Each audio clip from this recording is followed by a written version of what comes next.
Seattle Sports on 710 is your radio home for the Seattle Mariners. Back, and over the wall for a home run. Every home run, every strikeout, every Mariners win. Swing and a miss and a slider, strike three, and it's over. And catch the game on your smartphone. Download the Seattle Sports app to stream the radio broadcast of every Mariners game. Goodbye, baseball. A walk-off two-run home run. Seattle Sports is your home for the Mariners. When you buy tires at Les Schwab, you're getting more than just tires. You're getting America's best tire warranty, 60-day satisfaction guarantee, no hassle road hazard protection, and free maintenance for the life of your tires. So if something happens to your tire on the road, we'll fix it, or we'll replace it, no questions asked. Other places make you pay extra for that kind of protection, but at Les Schwab, it's included with every set of tires, because more warranty means less worry, and nobody stands by their tires like Les Schwab. Get more from Les. Welcome, everybody, to Veterans Memorial Stadium and Friday Night Lights on STSPN, brought to you by Les Schwab Tires. It is the 6-0 Arlington Eagles, number 6 in the state, taking on the home team here on Snohomish High School's campus, the Glacier Peak Grizzlies. 5-1 overall, 2-1 in the conference, this new WESCO 4A conference. The first time since 2015, Arlington and Glacier Peak has matched up, and this should be a good one. Scott Ohsman joined along with, I think, a Hall of Famer, future Hall of Famer high school coach Steve Hannon, longtime 30-year head coach and defensive coordinator. Hollywood Hannon, how you doing? Yeah, that should get me in. That should. I don't think I'm going to get in. I think you should get in. Maybe if I do get in, you can come and be my what do they call those people that come? Your nominee. My nominee. Yeah, I'll be your I'll walk your walk-in music. Talk me up. Yeah, I will. We got a great game tonight, Steve Hannon. Arlington comes in, and all the talk, the quarterback of the year last year, Leighton Martin. He is something. 77 for 117, over 1,300 yards, 13 TDs, only 3 INTs. As you see, the captain's head, and we'll go down to the best ever, Ron the Wedge Henthorn, for our coin toss. But talk about Leighton Martin. You called me over the summer and you saw him. You said, this kid's special. Yeah, I watched him play against Stanwood last year, and he just dominated the game. Obviously the best player on the field for both teams, and they ended up winning that game big and going on pretty deep in the playoffs. Let's go down to Ron Henthorn. We'll talk more about Glacier Peak and their season. All right, down here for the coin toss. Here we go, guys. Umpire Scott Roan's your line judge. Reed Baker is your back judge.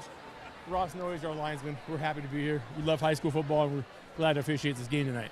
Okay, congratulations on you selected team captains, guys. Big honors. Arlington, the visitors are going to call the coin toss heads, tails. What's it going to be? Tails, guys. Tails is, you won the toss. Arlington won the toss. They're going to revert to the second half. You want the ball? Which way you want to kick that way? Arlington over there with Steve. Grizzlies down here with me, please. Steven down here. Shake hands one more time. Just have good sportsmanship. Well, there you have a quick coin toss, guys. They're anxious to get this game going down here.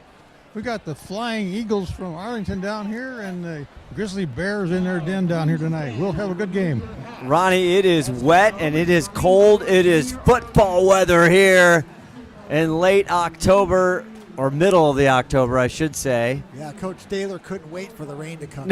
We talked to Coach Daler in his 17th year, Coach of the Year last year in 2023. As you see the color guard coming down, and we'll step away. But this should be an outstanding game. Arlington coming in, all kinds of firepower. Got past Bothell, 50-49. They average over 47 points a game. Glacier Peak, they've got one mark against Lake Stevens, that 33-10 loss you saw on STSPN. But we talked to head coach Shane Keck, and he was confident that he could run with the Eagles. And there's a lot riding on this game tonight, and we could talk more about that. Yeah, we'll step away as we play the national anthem. More STSPN Friday Night Lights coming up.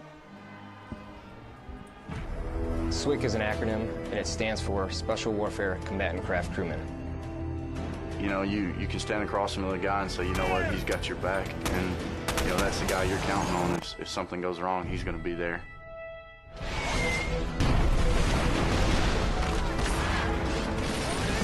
In the end, fighting. We're just fighting for each other. Full practice, switch doctor, requested immediate hot extract. Take it on. Here on the team, about 22 of us on the boat. You know them personally, so you know exactly whose life you have in your hands. Everyone's come together, and everyone's sole mission is to do their job individually as best they can to benefit everyone else in the boats. I got a brotherhood, and it's a real brotherhood, and it's a loyal and honest brotherhood, and that's what matters.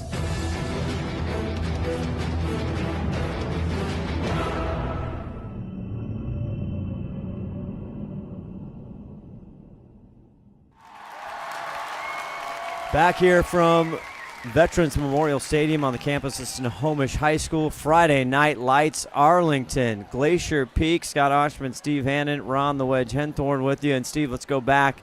We talked about Arlington. We talked about Leighton Martin, the big-time quarterback, over 1,300 yards. They also have some big-time weapons in DeBerry, 6 touchdowns. And you got to look out for number 28, Caleb Reed, 18 touchdowns coming into tonight. Yeah, and that's where talking to Coach Bean, the defensive coordinator for Glacier Peak, his biggest concern, as good as the quarterback is for Arlington, he was really concerned about the running back and stopping Arlington's run game, which he thinks that, though he does acknowledge that Arlington wants to throw the ball, that's what their offense is, they like to run the ball to set that throw up.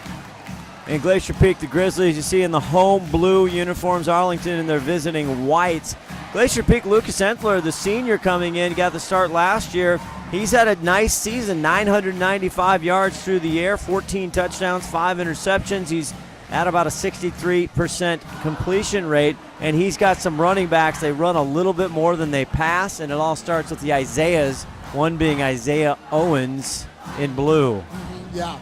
And Entler does do a really nice job within the offense. And I think last year when you watched him play a little more skittish and he would step out of the offensive framework and get flustered, this year it seems like he knows where he wants to go with the ball when the play is called. And he really looks like a confident player, much more this year than last. But the explosive for Glacier Peak happens in the backfield and giving the ball to the running back. Number 7 in blue, Isaiah Owens, and we saw Isaiah Olsen, he had a spectacular 3 touchdowns against Post Falls. Then he got banged up, missed the Lake Stevens game. And they're coming off a big win over Cascade, are the Grizzlies 42-7. And same thing with Arlington, coming off a win against Stanwood 33-7 as we're getting ready to go here. And talking to 17th year head coach Daler, who again apparently you've gotten the best of over the years. Is that what Coach Daler said? No, that's what you said. But Arlington's had a tremendous program over the years. He's always in it. They lose last year in the quarterfinals to Bellevue, no longer in the 3A classification. Don't have to worry about Bellevue. So they got an opportunity here in 4A. Obviously, trying not to overlook this game. But November 1st, kids, it's Lake Stevens, Arlington. No matter what happens tonight, that should be an fantastic game as we're getting ready for kickoff here. Yeah, and this game will determine how big that game is in a couple different ways, right? It looks like Glacier Peak, again, Arlington wins the toss and deferred, so they'll kick off. Is Arlington only going to play with that many guys? Is that how good they are? They're just all stuck together. Oh, I see. Okay, I thought maybe there's like 5 guys out there. All right, ready to go down here, you guys. Believe it or not, it stopped raining. Oh, my gosh. It's wet, but it's not raining, and that's a great sign. That is. The coaches, of course, and the players, they were tough. And here we go as we kick it off. They got Darling back there along with Isaiah Owens. Here's Owens. He takes it. And he's met. The Eagles get him down and wrestle him down. Inside the 20, they're going to put him maybe at the 17-yard line, and that's where Glacier Peak will start. There was a nice little crease there that opened up for half a second as we were watching it develop from on high, and I thought he was going to get through there, and the Arlington kid does a great job of defeating a block and making the play. Otherwise, that could have started out really good for Glacier Peak. They're going to put him at the 18-yard line, Lucas Entler. And he has some weapons. We talked to head coach Shane Keck in his 5th year for Glacier Peak saying, hey, the rain might just stabilize this high-powered Arlington offense, and we'll have to see when they get the ball. Lucas Entler there and Owens to his right. 1st and 10 in motion. And they hand it off. Sweep around. He breaks one tackle, and he's cracked out of bounds as Hermano Balin, number 1 in blue, with a gain of a couple. Yeah, and Arlington's playing, I don't know what their defensive set is normally, but they're in a 3-3 stack, which gives them plenty of defensive backs. So they got some speed on the field, and it showed up right there. They ran to the football there. Number 8 in white, Cade Hunter, with a good lick. Sets up a 2nd and 9. They only give him 1.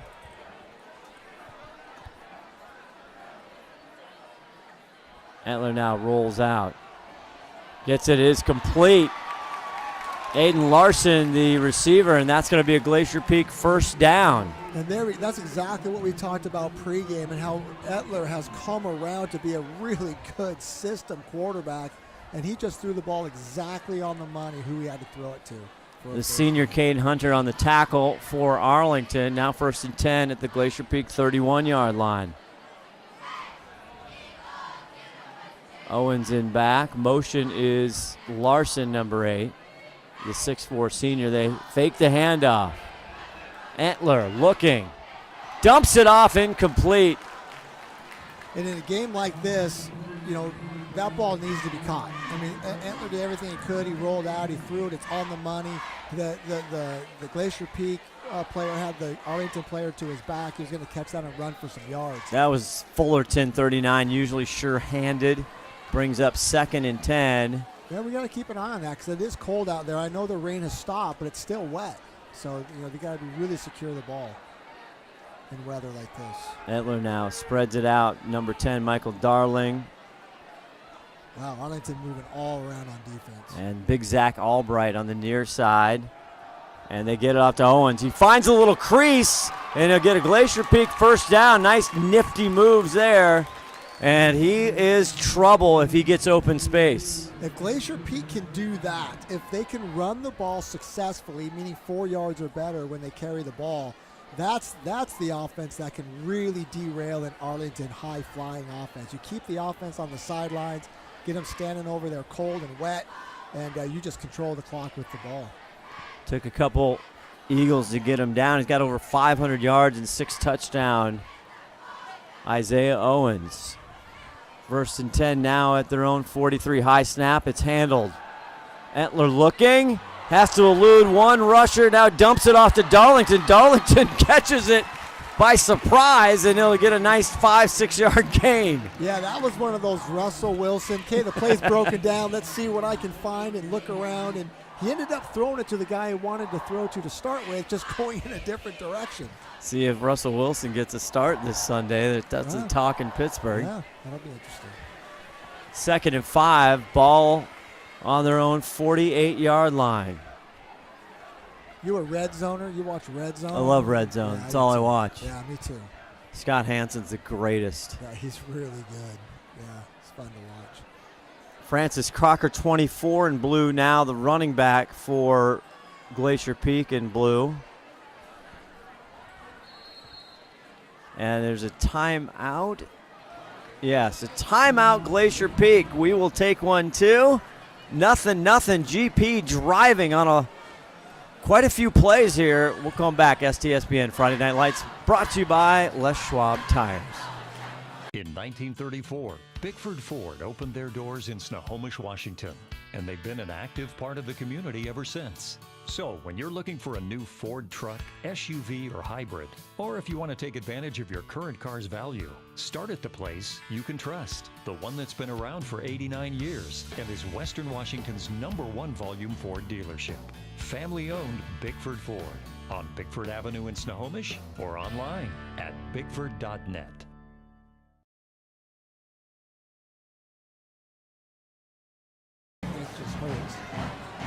Todd Elvig, our executive producer, 5-tool player, bringing you these great shots in our camera crew, people in the truck.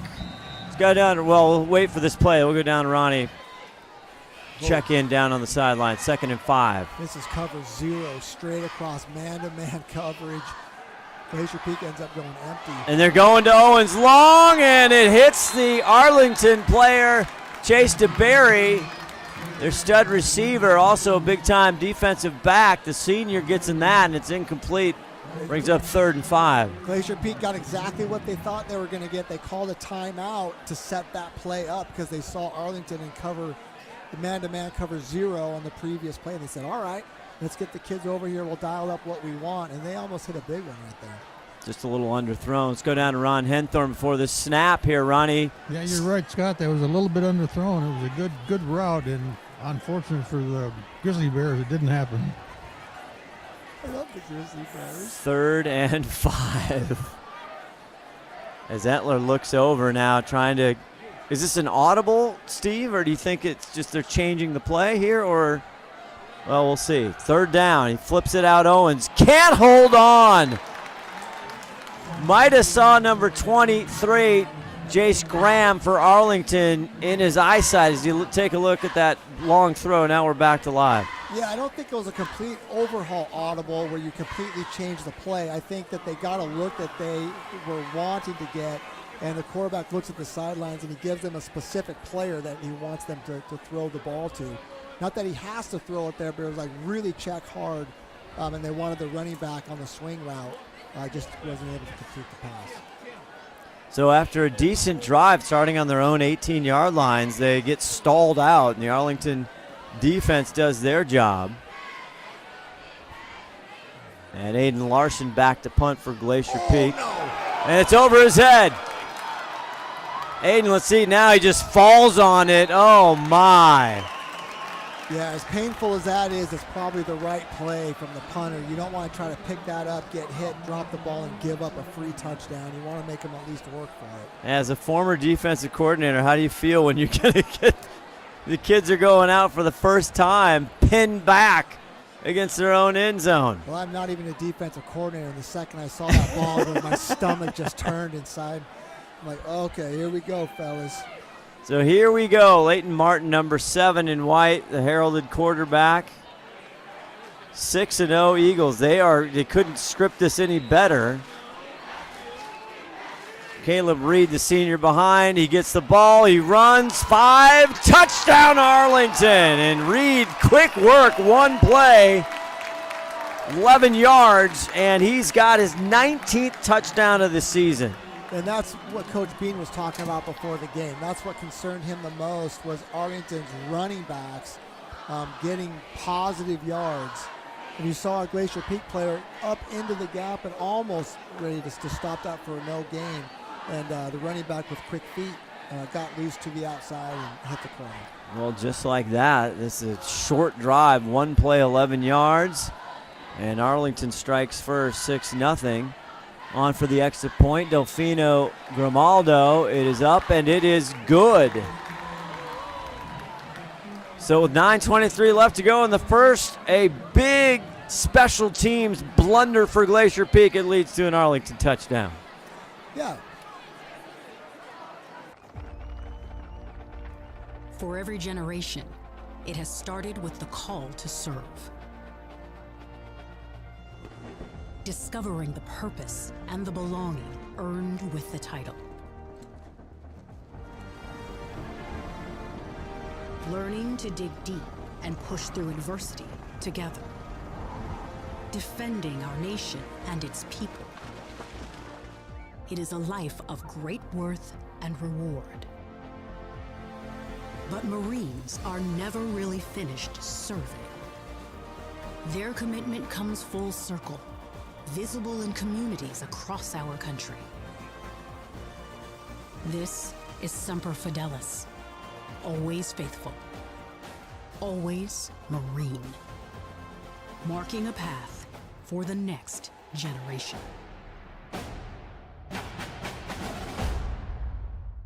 This is going to be a wet drive this time.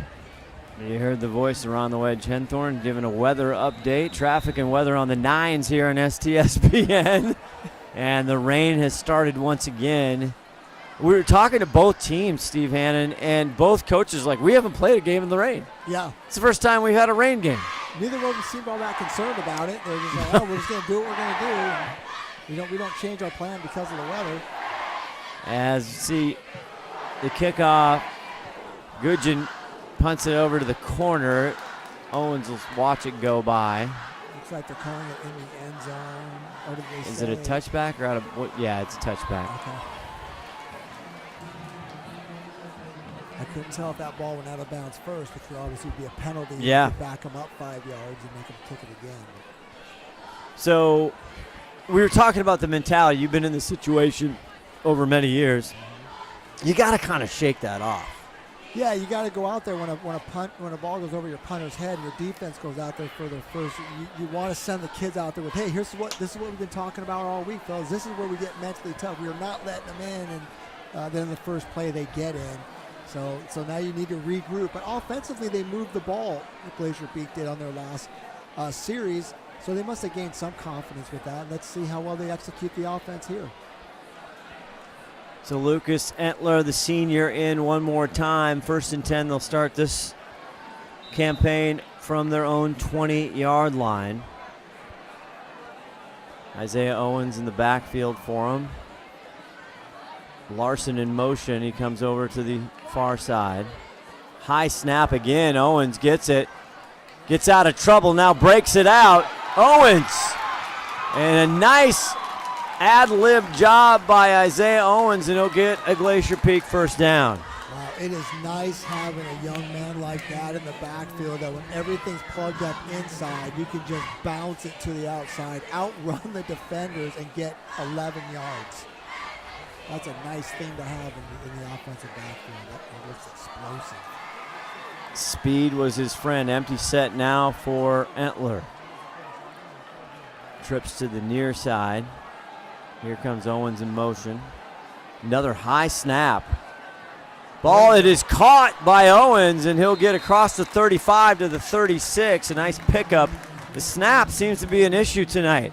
Well, we saw that play earlier in the game where the running back drops the ball and they get 0 yards. Here the running back catches the ball. It doesn't look like a big play, but it's 6 yards on first down, which is gigantic. Now the playbook is opened up. Coach Keck can call pretty much whatever he wants right here.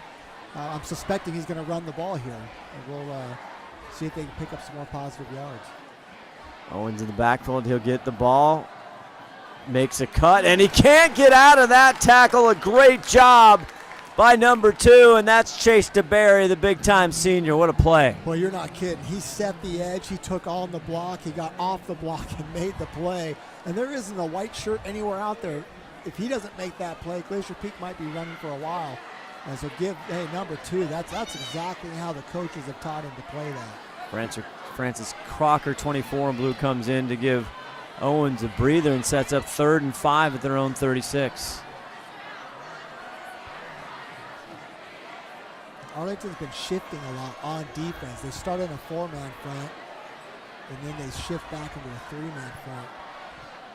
And they all just move around. They're just moving around. They got the safety way up. Entler back to pass, has time, now flips it to Crocker. Crocker across the 40, it's going to be close. Ron Henthorn, not sure if you have a good view to see if he made a first down or not.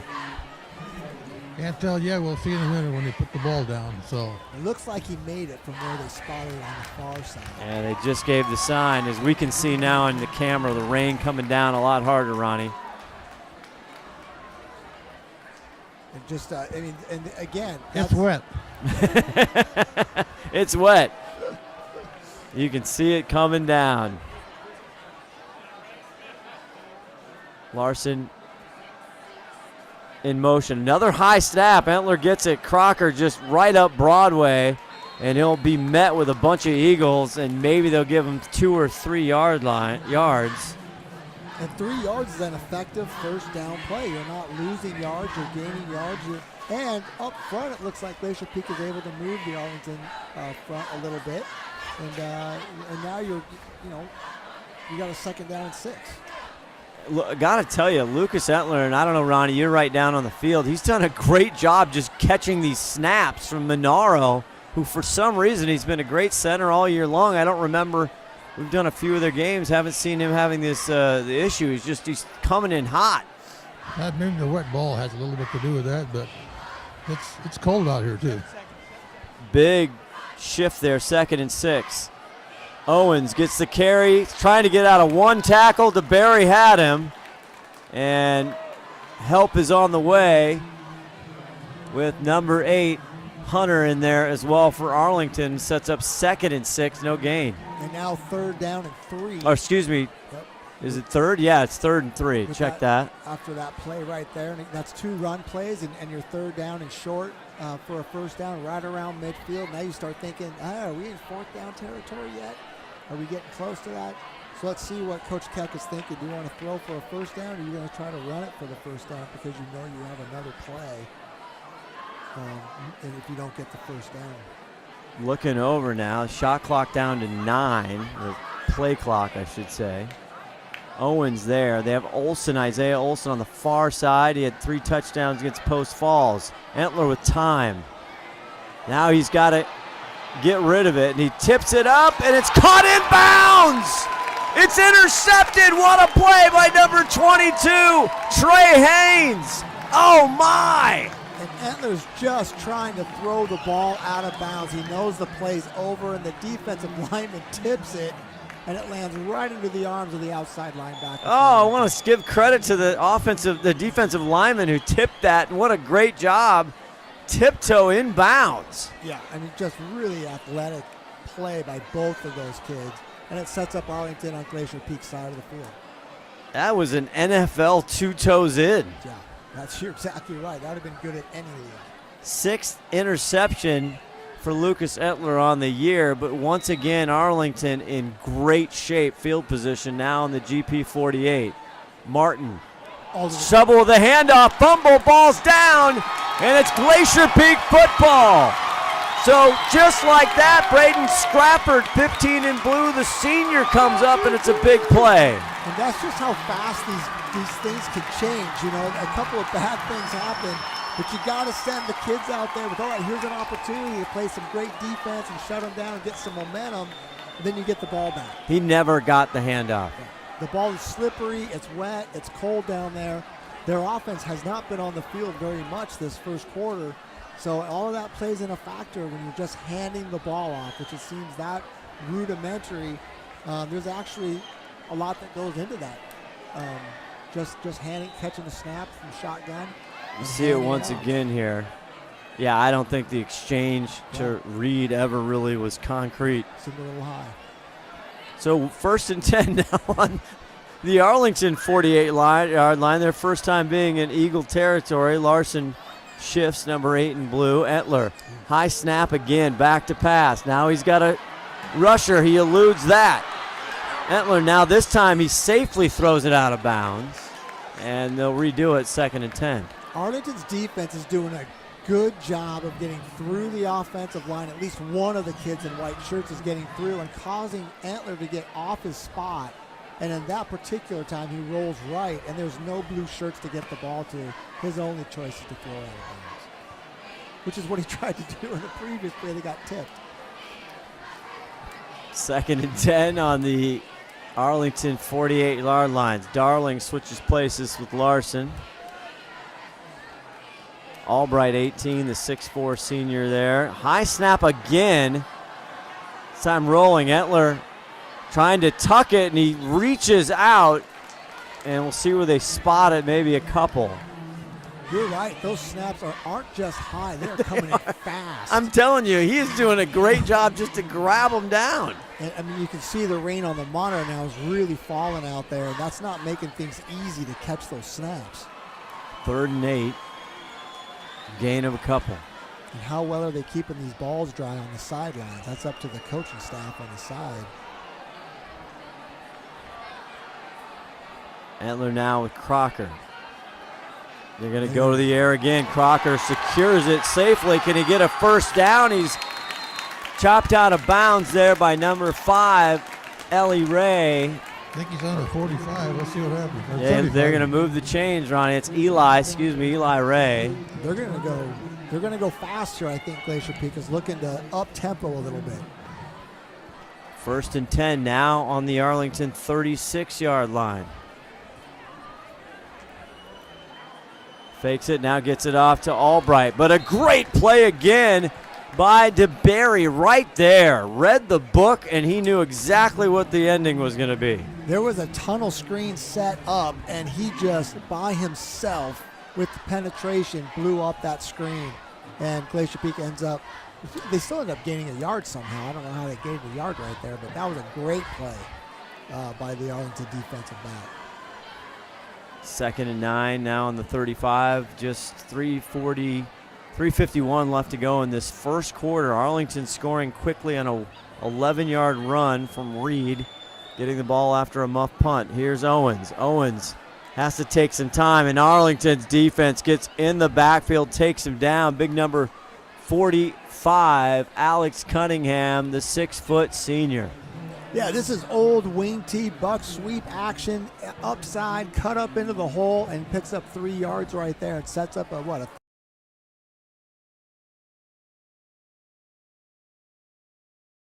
out. They've had some good drives. Coming up, the 6th play of this drive.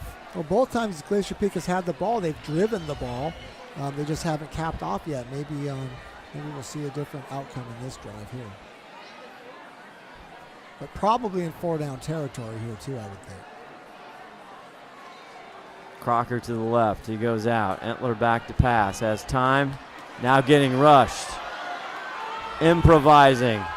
And he dumps it, and a tough pass and a tough incomplete there. Trying to go to Crocker as things fell through on the plan there, and it brings up 4th and 7. A little more Russell Wilson action there. Running around, play breaks down. He sees someone break open late, tries to get the ball to him and just wasn't able to get the ball there. You would have liked to have picked up 3 or 4 yards on that play, knowing you're going to go for it on 4th down already. We'll see what the Grizzlies decide to do here, if they're going to punt it. Now Entler comes over, runs over to his head coach. Ronnie, what do you think they should run here? I think they got to throw it. 2:45 left, down 7-0. Crocker, the runner back. Entler back to pass, looking. He's got to get rid of it. And he just barely gets rid of it. It's almost intercepted. He's brought down, and the pressure has been tremendous from the Arlington Eagles. And they're rushing 3 players. They've got 3 guys on the defensive line. They're rushing 3, and they're still getting through the offensive line and getting to Entler really quick for 3 rushers. One of the problems I'm seeing out there, guys, is that he's not getting rid of the ball as early as he should or could because nobody's getting open. So good defense by Arlington, keeping the receivers covered and putting Entler in trouble. Yeah, good observation. Billy Cooey on the pursuit there is back now. Martin, incomplete. Trying to go to his buddy, number 24, who's big, Duran Negando. And Arlington offensively just hasn't been able yet to get into any kind of rhythm or groove because they're just not on the field long enough. This is their 3rd possession and probably their 4th play. It is. It is. 2nd and 10, that's incomplete. So, yeah, Martin not able to get in a rhythm or anything.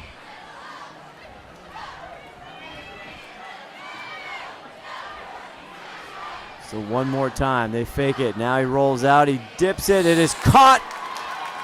Number 8 gets a Arlington 1st down. He's finally brought down again. That's Cade Hunter, big-time both-way player, and well-designed play, Steve. I was going to say the same thing. Really well-designed play. You fake a counter tray left, and you spin out of it as a quarterback, and the guy that you got running off the fly sweep leaks out into the side, and there's no blue shirts out there. And he picks up 15 yards. Kai Brooks on the tackle there. 2:24 left to go in the first quarter. 1st and 10. Now in the GP 49.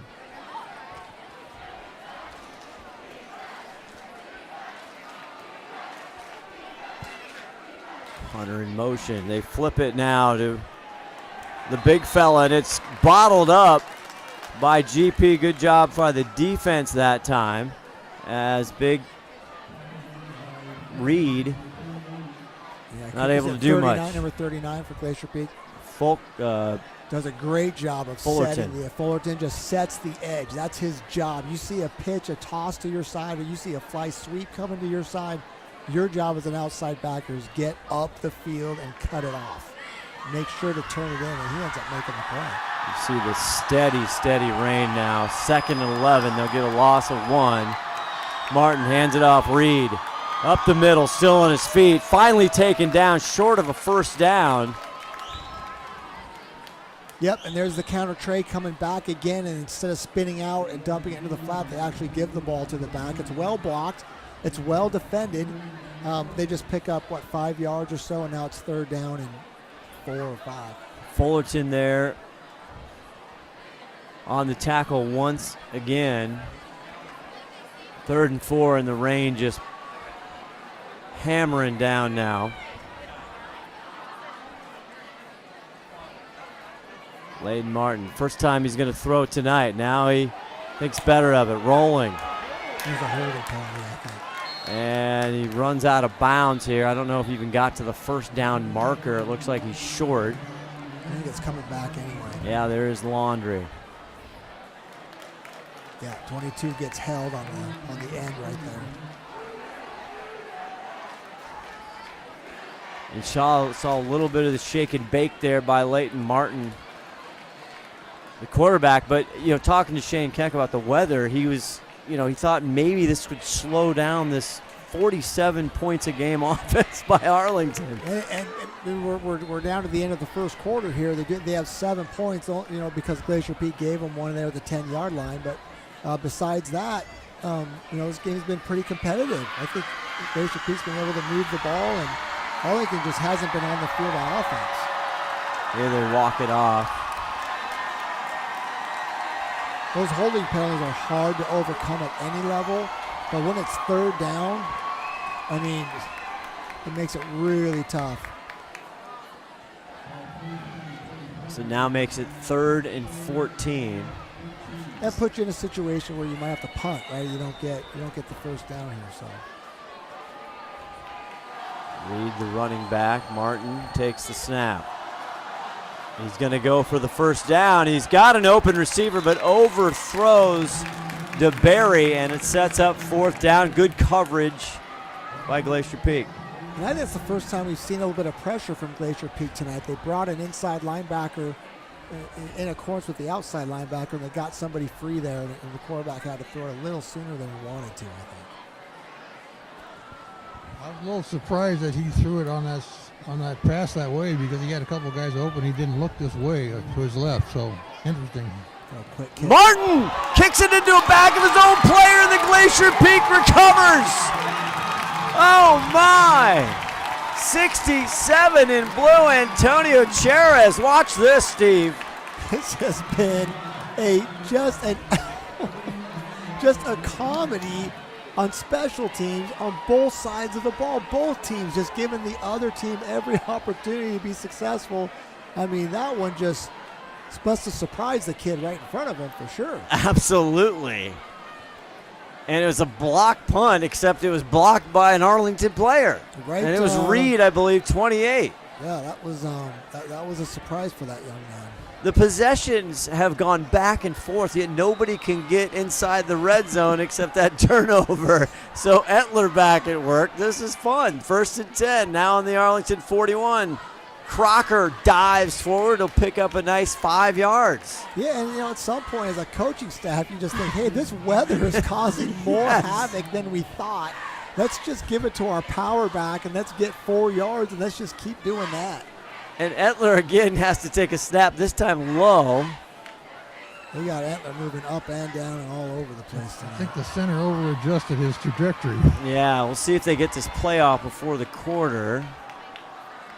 It's like they're not trying to. Nope, and they're going to let it go. And that will do it for 1 quarter of play. Friday Night Lights. We can't say it's been boring. We'll be back with the second quarter. STSPN's Friday Night Lights, presented by Les Schwab Tire. Seattle Sports on 710 is your radio home for the Seattle Mariners. Back, and over the wall for a home run. Every home run, every strikeout, every Mariners win. Swing and a miss and a slider, strike 3, and it's over. And catch the game on your smartphone. Download the Seattle Sports app to stream the radio broadcast of every Mariners game. Goodbye, baseball. A walk-off 2-run home run. Seattle Sports is your home for the Mariners. Hey there, laddie. Do you have a fallen tree or a forgotten log? Do you have some old wood planks that'll have a story I'd like to tell? Great. They'll mill it, prepare it, and finish the wood for your unique project. Let them take your storied old wood and turn it into a world-class piece of art. Grit, handcrafted, is something that will be treasured for a lifetime.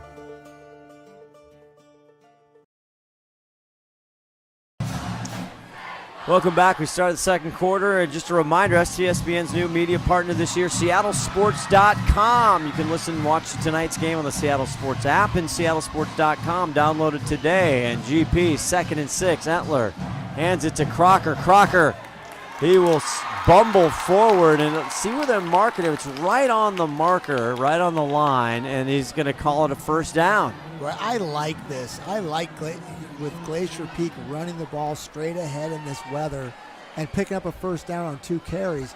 Now let's see if Arlington's going to adjust. They've got 6 guys in the box right now. Let's see what Coach Daler's got in store for the offense. It's like they got more guys up at the line of scrimmage already.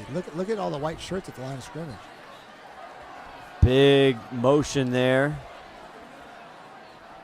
This time Owens gets the ball right side. Gets to the line, squirts out.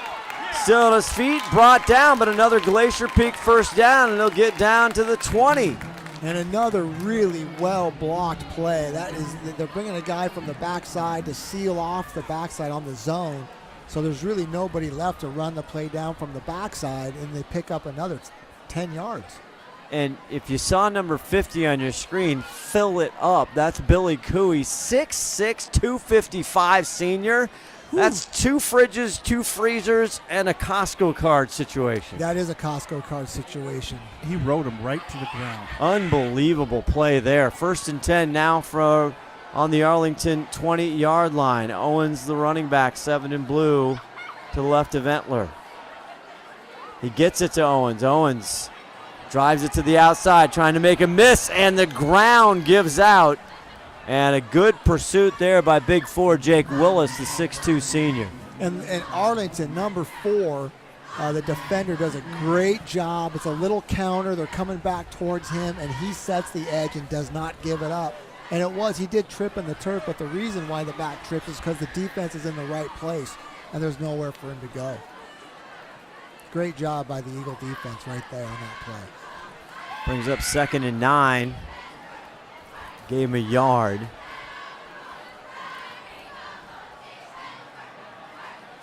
Entler, good snap. Owens has a hole. Owens makes a move. Now he steps out of bounds. He's still on his feet, but I think they're going to call him out at the 6 or 7 yard line as he tapped his toe out of bounds. He thought he was in. We got some flag. Yeah, he was looking to get in, but there was a flag behind him the whole time that came from the back judge. Straight into the line of scrimmage, so I'm guessing this is going to be holding. And they're going to want to back up Glacier Peak here for sure. It's definitely holding. You know, if the rain comes down out here and you guys talking about wet footballs and how they keep them dry, they've got a whole basket of about 8 or 10 footballs underneath the tent down here, and these little kids are running in and out with footballs and towels keeping them dry, and they're switching balls as fast as they can to keep them dry. Nicely done. I wonder what Arlington's doing to keep their footballs dry, because that could be a big factor in this game. Those leather balls get heavy and lopsidedly heavy when they get wet, so you got to keep them as dry as you can. So not many penalties tonight, but they have been heavy on both sides, setting up now a 2nd and 19 at the Arlington 29. They're right in the red zone as Entler goes to work. They'll give it to Owens. Owens, no. Keeps it, and Entler crushed. Not much there. I thought for a second he gave it to Owens. He might have regret not giving it to Owens. There might be another flag on the field here. Is this coming from the side judge, which means it could be motion, it could be... So I jinxed it by saying it's been a relatively clean game. We could have enjoyed a nice game here, Scott, but looks like, nope, we're going to see a lot of yellow. It looks like Coach Keck is arguing out there, so it must be an illegal formation or somebody moved or jumped, but it's not looking like Glacier Peak's happy with the call. Big number 52, Connor Aney, kind of the anchor, the 6'3", 290 senior, the wrestling champion there. He's one of the captains on this football team. And they're going the wrong way if you're rooting for Glacier Peak. Yeah, it looks like they are going to go backwards. And now it's hard. You establish the run game, and it makes it tough to continue with that when you're behind the sticks like this. What was the call? I don't know. Ronnie, did you happen to catch what the call was? Call was on somebody in the line, either jumped over or pushed over. I didn't quite get what he said. I didn't see the referee call it either. That's a 15-yarder. Yeah, that's a big penalty. I mean, it is 2nd and 35 in a mile.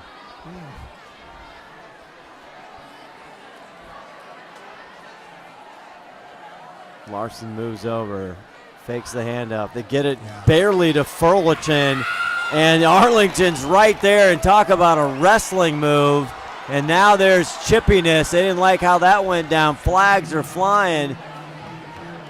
Dursey Nagando, he kind of put him on his back. Where's the wrestler? Yeah. The wrestler would have been right in the middle of that, I can tell you that.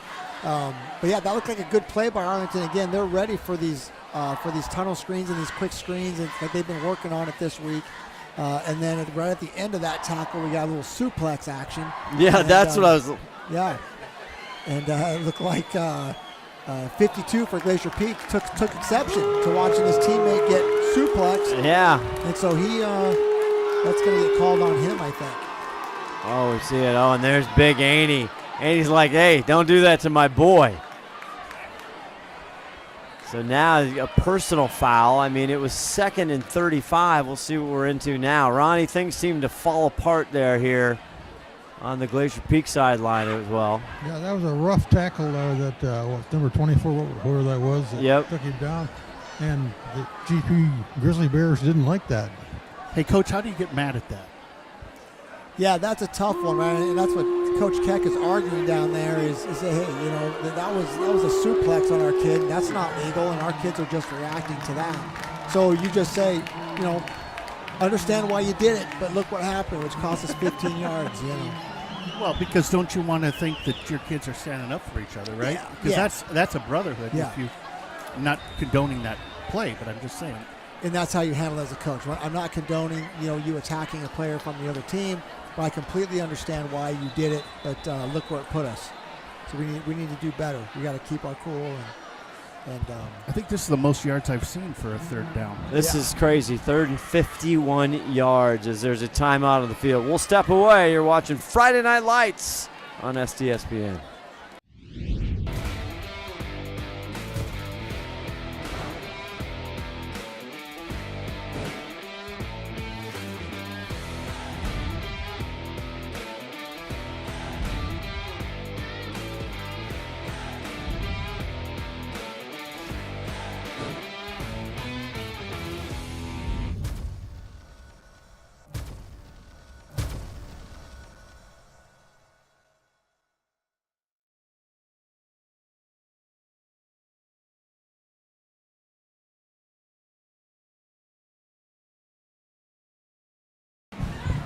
Big debate in the booth here. I understand that's a fine line. Yes, you want your kids to stand up for each other, but you're trying to win a football game in a pouring down rain game on a Friday night against the number 6 team in the state, and now it's 3rd and 51. It was already dire straits at 2nd and 35. Well, you were playing for a good punt and to put the team in bad field position before. Now you're just playing for a punt to put them in decent field position. So. Here we go. We'll see what they come up with. Hand it off. Owens just right up the gut again, just trying to get something back, not have a turnover. Special teams has been rough tonight. We're 7-0 on a muffed punt over the head of the punter for GP. Gave Arlington the ball at the 11-yard line, and Reed waltzed in, and that's where we sit 7-0. When's the last time you saw a 3rd and 54 yards? I can't remember, Ronnie. And we've been doing this a long time. That's a long way to go. I'd feel better if we'd be on the defensive side than the offensive. Yeah. 4th and 46. Aiden Larson to punt.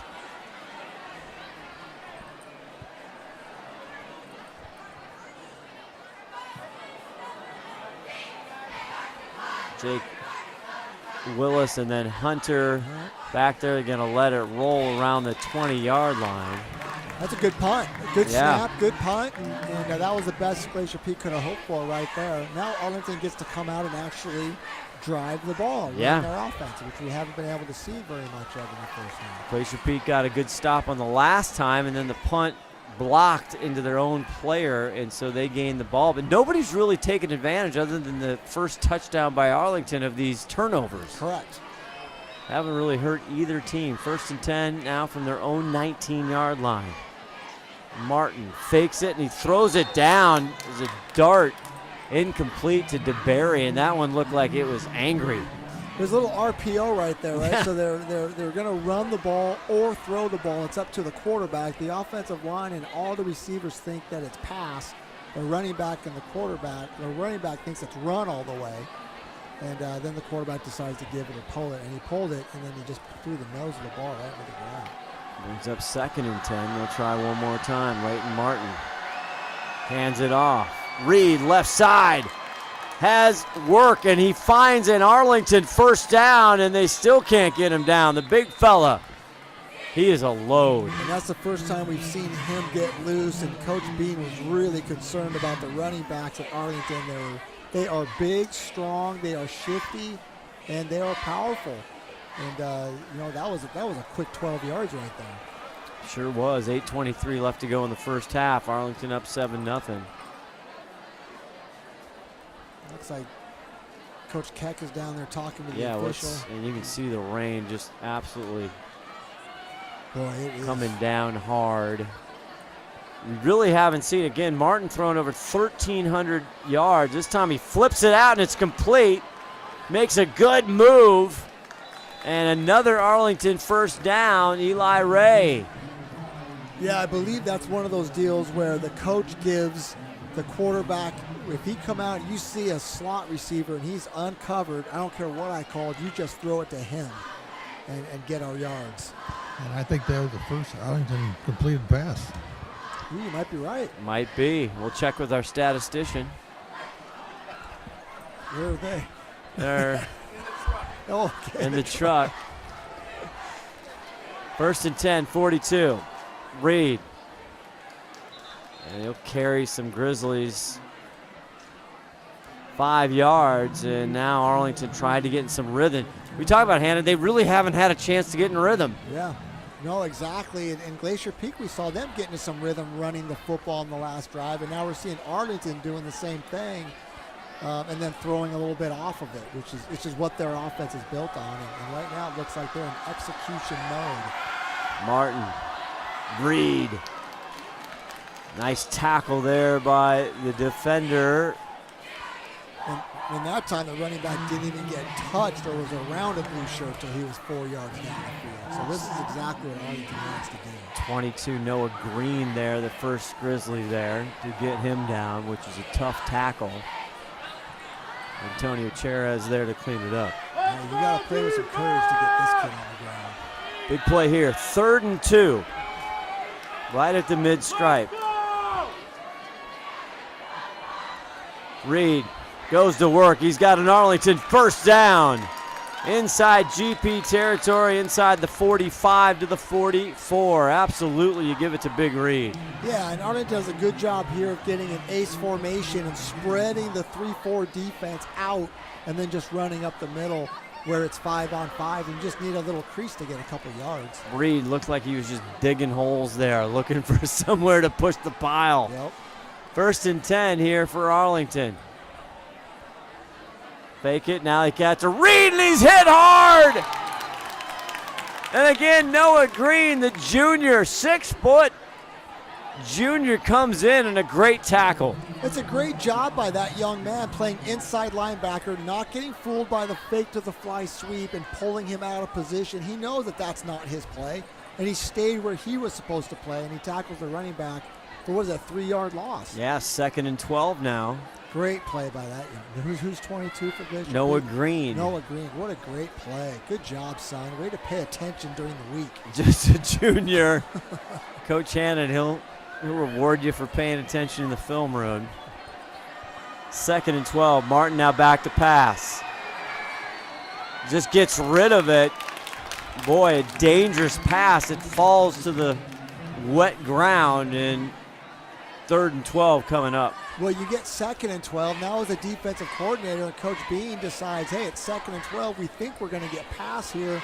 Let's send some pressure to the quarterback. And they had one guy come free off the edge, chased the Arlington quarterback where he didn't want to go, where he didn't have a place to put the ball. That was 39 Fullerton on that. Nice job. Ronnie will try and get a head coach as we head into halftime, hopefully, Ronnie.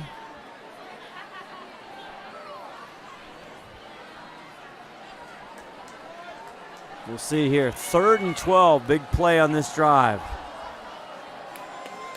Martin back to pass.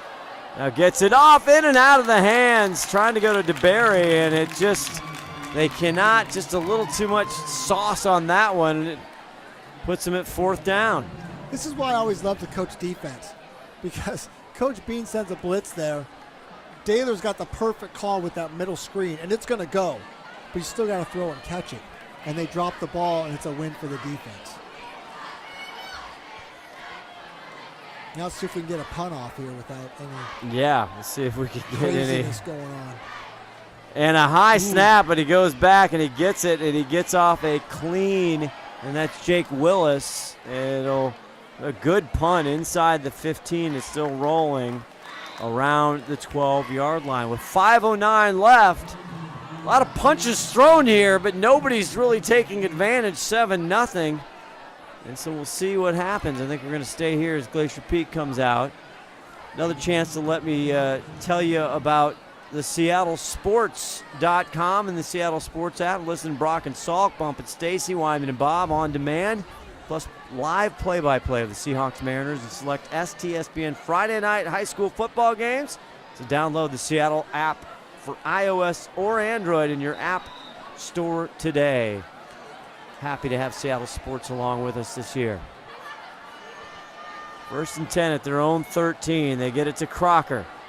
Francis bowls over his own lineman and then is stood up, but he'll get a gain of 3 or 4. And Crocker's built for this weather, Steve Hannon. Yeah, they found something that they think that they like. Glacier Peak is running the ball between the tackles with their power back, and that seems to be working out for them right now. It helps the offense just get into a rhythm where they can throw off of that run game. It makes it frustrating for the defense. Gain of 4, leaves 2nd and 6. The center Minoru got caught up. They get it to Crocker one more time. Right side, bangs his way. This time Arlington right there. Yeah, and Arlington is right there. It's still a 2-yard gain. It's 3rd down and 3 instead of 3rd down and 10. Coach Keck could do anything with this call. Arlington knows that, so it keeps the defense on their heels, and it takes time off the clock. You don't want to give Arlington back the ball after this drive. You want to clean the clock by the end of this drive if you're Glacier Peak. Dylan Scott, 75 on that tackle. 3rd and 3. Crocker in the backfield. Now he motions. Fake the handoff. Crocker up the middle, and he's going to get a Glacier Peak 1st down, still on his feet. It's a really good job. I really like what Coach Keck does here. They put the fly motion in where you think you got to get 3 yards, that fly sweep, get into the outside and just head to the corner. Then they give the ball up the middle, and they get the necessary yards. Little eye candy there. Yeah, exactly. Beline, number 1, coming across as you see him going to the right side. So 1st and 10, 3:32 left to go. Big 1st down there. Owens now in the backfield. And they give the ball to him. Isaiah has a little space. He's got clearance. Owens to the 40. It's a track meet. And he finally is caught up on the Arlington 20-yard line. Yeah, boy, once he gets out from the mech of bodies, he is explosive. Wow, he chews up a lot of grass in a hurry. Great job by the Arlington defender to cut off that run so he doesn't score, but obviously a gigantic play for Glacier Peak, and on the ground, not in the air. Absolutely turns over the field. Ronnie, that one right at you. I don't know if we've lost Ron Henthorn down on the field. The wedge. Yeah, I don't see him down there. We'll check out his mic here. Meanwhile, 1st and 10, Glacier Peak in some of the best field position they've had. Gets it off to Owens. This time he's taken right down. And Big 45 is excited, as he should be. Alex Cunningham. For Glacier Peak, 57's frustrated with himself because they had everybody blocked up, and the defender that he was supposed to block just got underneath him and penetrated and killed the play. Otherwise, that could have been a good play for Glacier Peak again. So they need to stick with what they're doing well. 2nd and 8, 2:09 left to go in this first half. 2 timeouts left for Glacier Peak.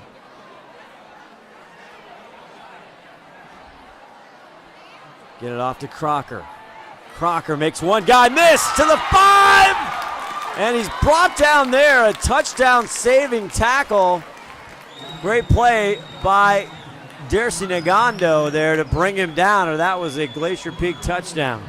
It's one of the things that Shane Keck does. One of the best things that he does is once he finds something that he likes, he will stick with it. The previous play he lost 2 yards running the ball. Doesn't deter him at all. He sees what's working for his team, and he's going to stay with it till they prove they can stop it. 1st and goal from the 5, trying to even this game up as they head into halftime. 1:38 left. Motion. Crocker in the backfield. He'll get the ball, go right up the gut, and is he in? No signal. Looks like he's a little bit short, inches Oh my away. goodness, just close. Let's take one more look at it. It's like on the 1-inch line. There's Ron Henthorn. Yeah. Just got him turned right at the end there. Just kept him out of the goal line, but the clock is still running. As long as they get the touchdown eventually, that will work out well for Glacier Peak, just to take more time off the clock. And now you have a timeout, Arlington. Which makes sense, right? They want the time on the clock, thinking that they're going to get a touchdown scored here. They want the ball, so they have time to go down the field and maybe get a field goal or score themselves. But you really got to like the way that they're playing up front right now for Glacier Peak against that Arlington defense, which plays a 3-3 stack type defensive set, which is a little bit light in the box. And they're running the ball against it. Yeah, everybody, you see the cheer squad, everybody is dealing with their first rain of this football season. Everybody's wet down there and cold, doing a great job. It's homecoming night here for Glacier Peak, we're told. And Ronnie, I don't know if you're going to be able to get Shane Keck, if you can hear me down there, if you can get Shane Keck at halftime. Yeah, I'm going to try to get him. You guys don't come in too loud all the time. I don't know why. Got it. Boy, homecoming would be great. I'd love to see some of the old players here tonight. We haven't seen any. No, I have not seen any the legends of Glacier Peak here as the home squad, but 2nd and goal from the inch line. What do you like to run here? I mean, again, you've run offenses. I know you're really a defensive guy, but you've had to call this. You don't want to get too tricky here on first. Was it 2nd down? Yeah, they go from shotgun. I mean, they give themselves 5 yards backed up. Here's Entler. Crocker, the running back, gets it off to Crocker. Crocker's in for a Glacier Peak touchdown. His 2nd of the season. Yeah, and that opened up. You know, that wasn't like he had to lower his pads and push it in. There was a hole there that was well executed on the offense and an easy touchdown. Nice drive by Glacier Peak, keeping the ball on the ground. Did we even see one ball in the air in that entire drive? I don't think we did. Aiden Larson on to see if he can tie this up. Special teams has been interesting tonight. Taking off the gloves is our holder. Jackson Hugh.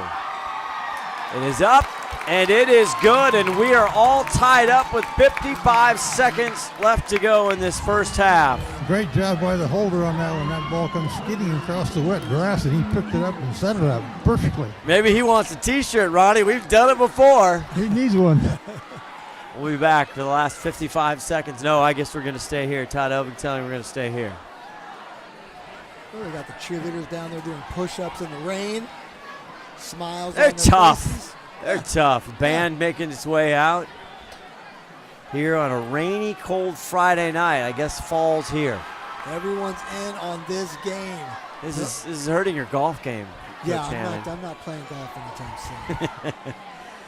Well, we would love to be at Arlington High School on November 1st for what everybody, depending on what happens here, either way, should be a tremendous game. Lake Stevens and Arlington. Right now, Glacier Peak fighting in there, but Lake Stevens in the conference play 4-0, Arlington at 3-0, GP at 2-1, and then Jackson at 2-2. So a pivotal game. Yeah, regardless of who wins this game, right? Glacier Peak wins, and it's a three-way tie. That game could end up, or if Arlington wins, it's two undefeated teams going out for the league championship that weekend. So whatever ends up tonight, it's going to be a monster game. So call out here to Arlington fans. Get in touch with STSPN, all of our socials, as Aiden Larson will kick this ball off. And it's taken by number 8. And he has a nice run back. Hunter, Cade Hunter, who's played great tonight, both defense and offense. Great player. Yeah, and Glacier Peak does a great job of covering the kick there. I never like kicking the ball off in the air. If it's going to land at the 10, there's just too much room for those guys. Those kickoffs used to scare me. Yeah, but you were lucky. You had great kickers who could kick it out of the end zone for a lot of years. Pettit, Corwin, yeah. Guys, they just kick it out of the end zone. That's the weapon. Yeah, the weapon. Big shout out to Tim Boyle, traveling in Oregon if he's watching the game tonight. Martin pumps, goes out, and it connects. DeBerry gets it, and he's pushed out of bounds. That'll stop the clock with 41 seconds. Now, Arlington can go down the field in a hurry. Now, we haven't seen it tonight because they haven't been on the field very much. But Arlington can get down the field in a hurry. Owens hits him out of bounds. 41 seconds, 1st and 10. Now at their own 41. Ron Henthorn. Yeah, they're going to throw their way down the field. So look for a pass on every play this time. Layden Martin looking. Throws high, almost intercepted. Trying to go to Jake Willis and broken up. Great job there by Jackson Ho. Almost caught. Jackson Haw, excuse me. Almost picked and then almost picked again before the thing he finally hits the ground. But great defense by Glacier Peak. They're right where they're supposed to be. That's a contested ball. And Glacier Peak gets it on the ground. 2nd and 10, not many ticks off the clock, 36 seconds left. As our scoreboard here, we'll try and get the scoreboard back up. It's 7-0. Layden Martin goes back, throws it, and out of bounds. 7-7, excuse me. And trying to go to Hunter, Cade Hunter, incomplete. 29 seconds left to go here in the first half, 2nd and 10. Yep, and again, everybody's covered. Glacier Peak is doing a good job of playing within their scheme, letting the receivers run to the defensive backs that are in their zones, and they've got everybody covered up, and they're making it difficult for the Arlington quarterback to find an open receiver. 3rd and 10 now. 2 timeouts left for the Eagles if they choose to use it. As they look to the sidelines here, Reed in the backfield. Martin motioning. Gets it to Reed. Reed steps out of one tackle, and he's brought down just 3 or 4 yards short of the first down. The clock's ticking, 18 seconds. Yeah, they got to go. Arlington's got it, or they're going to use a timeout here, it looks like. Or no, maybe not. Maybe they're just exchanging. Oh, my goodness. This is a disaster. Drawing out the clock. So they're going to stand still. We are all even. It's 7 here. Ladies and gentlemen, we got a ball game going into halftime. The 6th ranked team in the state, the Arlington Eagles, 6-0, not a blemish. Glacier Peak all even as we'll try and go down to Ron the Wedge Henthorn. Hold on. Oh, wait. Hold on. No, what's going on? I think we've still got a few seconds on the clock here. The head referee says they got 1 second left. I think they may have called a timeout. I think they might have given more time than that. Let's see what happens here. But it looked like at about 12 seconds to go, the kids started to run onto the field like there was a timeout, like the little kids and with water bottles. The ref holding up 1 second. Okay. That's one finger at least. Yeah. We're number one. There's no reason for Arlington not to throw the ball down the field. I don't know. Yeah, they had 49 seconds left to go or so. So curious decision again, but you don't want anything really bad to happen. It is 4th down. It is. So you don't want to sit there, and throw the ball down the field and give Glacier Peak a chance to throw it down. So you wait for there's 1 second to go on 4th down, and now you're going to chuck it down the field. Now Arlington gets the ball to start the second half. That also could play into Coach Daylor just saying, well, you know what? It's been a weird first half. Things have happened. Let's just get out of here tied up. It just feels like his offense hasn't been on the field. No, it really, Martin the Great, again, over 1,300 yards this season. And he hasn't really gotten rhythm, and he takes it. Now what do we got going on? Glacier Creek called the time. Oh, my goodness gracious. It's the right thing to do. You watch Arlington come out, and they're going to be in a 3-receiver set. Let's use our timeouts, make sure all of our kids are in the right spot, doing the right thing. Make sure that they understand what's going on here. There's 1 second to go. They got to go all the way to there. So let's back everybody up. So when that ball gets launched in the air, we've got defenders back there. Nobody gets behind you. And that's what Coach Bean's telling them down there right now. Nobody is getting behind you guys. Hearing from Timothy B. Boyle down there at Oregon watching the game. Apparently Jaden Lamar, the older brother of Jashawn Lamar, Lake Stevens phenom, is getting some touches in that Oregon win. Hey. They're crushing. They were up 21-0 at half as we're waiting for half. 1 second. It's like 2 seconds left at the end of an NBA game. We'll see what happens. See if they want to risk it biscuit here. Leighton Martin. Defensive head coach Martin, now he's going. He's got trouble and he's going to go down. There we go. That solves that problem. As the clock runs out, and Fullerton there for Glacier Peak, along with Maxwell Bridges. And the Glacier Peak home team on their homecoming, they're fired up. Are we at halftime yet, Ron? Come over here. All right. Down Ron Henthorn with head coach Shane Keck.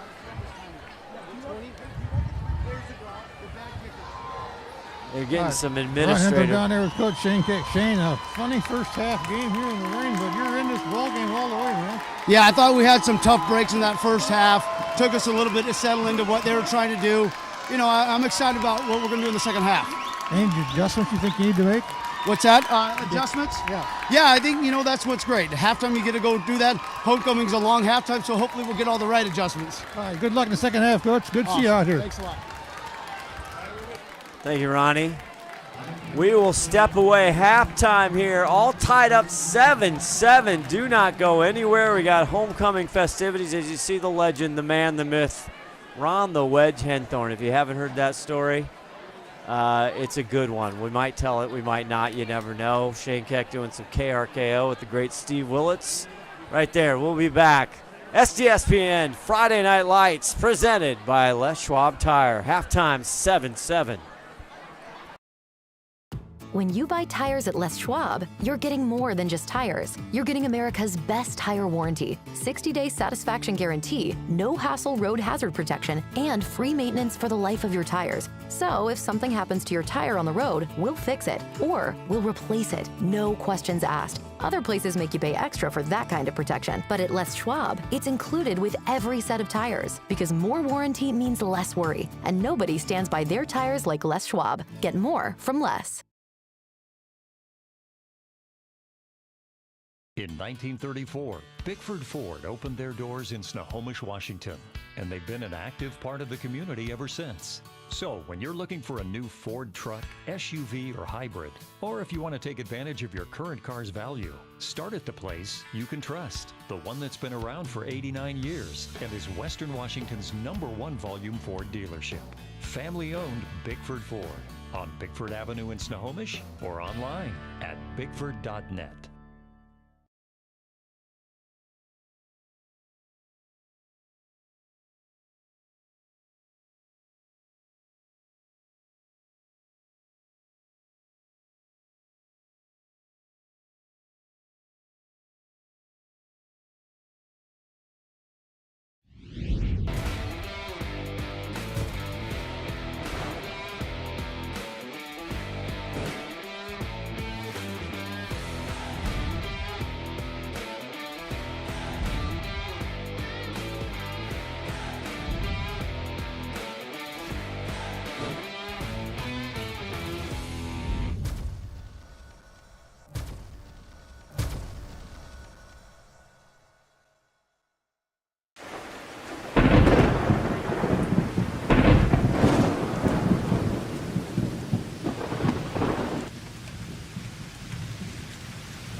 there, laddie. Do you have a fallen tree or a forgotten log? Do you have some old wood planks that'll have a story you'd like to tell? Great. They'll mill it, prepare it, and finish the wood for your unique project. Let them take your storied old wood and turn it into a world-class piece of art. Grit, handcrafted, is something that will be treasured for a lifetime. SWCC is an acronym, and it stands for Special Warfare Combatant Craft Crewman. You know, you can stand across from the guy and say, you know what, he's got your back, and you know that's the guy you're counting on. If something goes wrong, he's going to be there.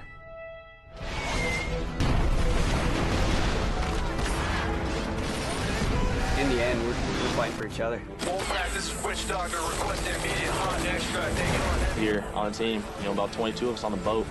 You know them personally, so you know exactly whose life you have in your hands.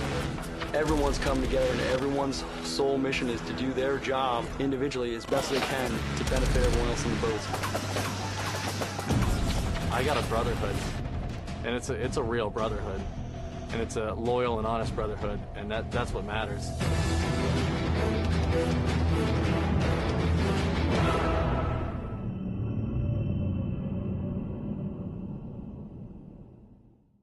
When you buy tires at Les Schwab, you're getting more than just tires. You're getting America's best tire warranty, 60-day satisfaction guarantee, no hassle road hazard protection, and free maintenance for the life of your tires. So if something happens to your tire on the road, we'll fix it, or we'll replace it, no questions asked. Other places make you pay extra for that kind of protection, but at Les Schwab, it's included with every set of tires, because more warranty means less worry, and nobody stands by their tires like Les Schwab. Get more from Les.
Time to run it all.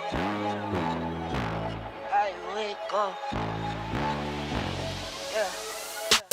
I wake up. Flex. Thumb down now. Check. No drip this. Wet. Time to run it all.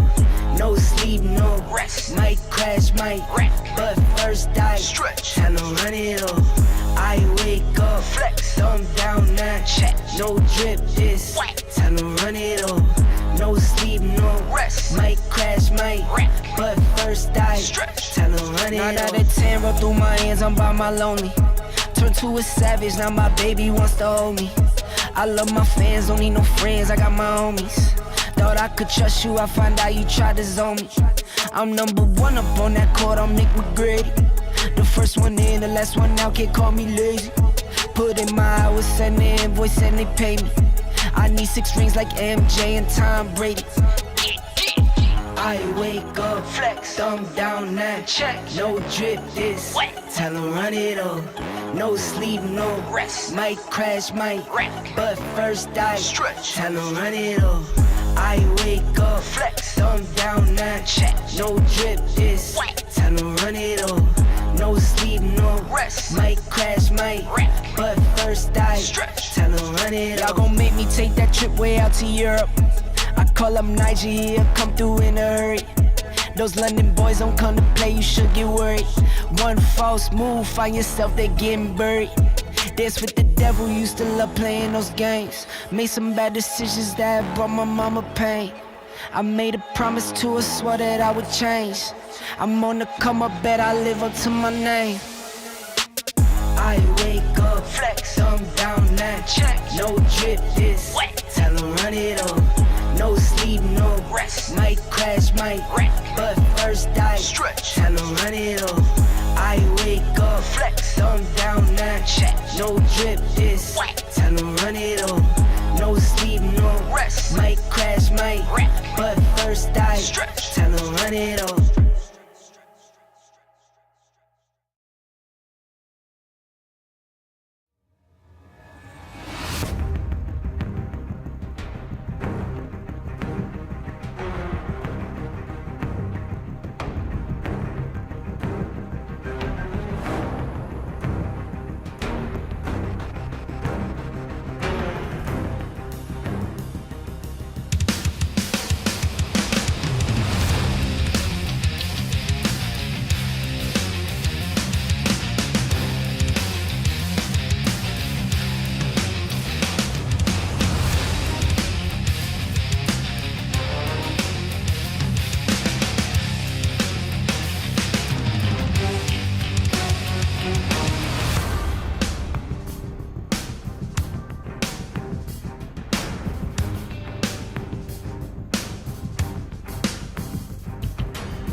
SWCC is an acronym, and it stands for Special Warfare Combatant Craft Crewman. You know, you can stand across from the guy and say, you know what, he's got your back. And, you know, that's the guy you're counting on. If something goes wrong, he's going to be there.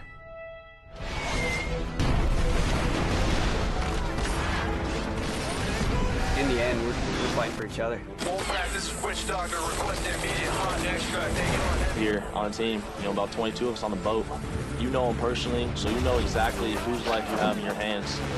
everyone's come together and everyone's sole mission is to do their job individually as best they can to benefit everyone else in the boats. I got a brotherhood, and it's a real brotherhood, and it's a loyal and honest brotherhood, and that's what matters.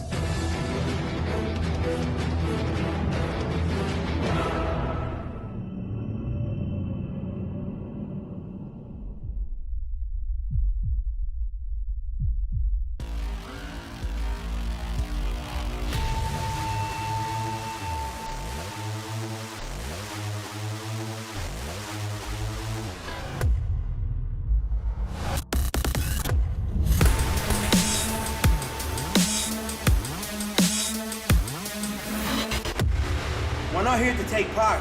We're here to take over. I am the beast. Seattle Sports on 710 is your radio home for the Seattle Mariners. Back, and over the wall for a home run. Every home run, every strikeout, every Mariners win. Swing and a miss and a slider, strike three, and it's over. And catch the game on your smartphone. Download the Seattle Sports app to stream the radio broadcast of every Mariners game. Goodbye, baseball. A walk-off two-run home run. Seattle Sports is your home for the Mariners. In 1934, Bickford Ford opened their doors in Snohomish, Washington, and they've been an active part of the community ever since. So when you're looking for a new Ford truck, SUV, or hybrid, or if you want to take advantage of your current car's value, start at the place you can trust. The one that's been around for 89 years and is Western Washington's #1 volume Ford dealership. Family-owned Bickford Ford on Bickford Avenue in Snohomish or online at bickford.net.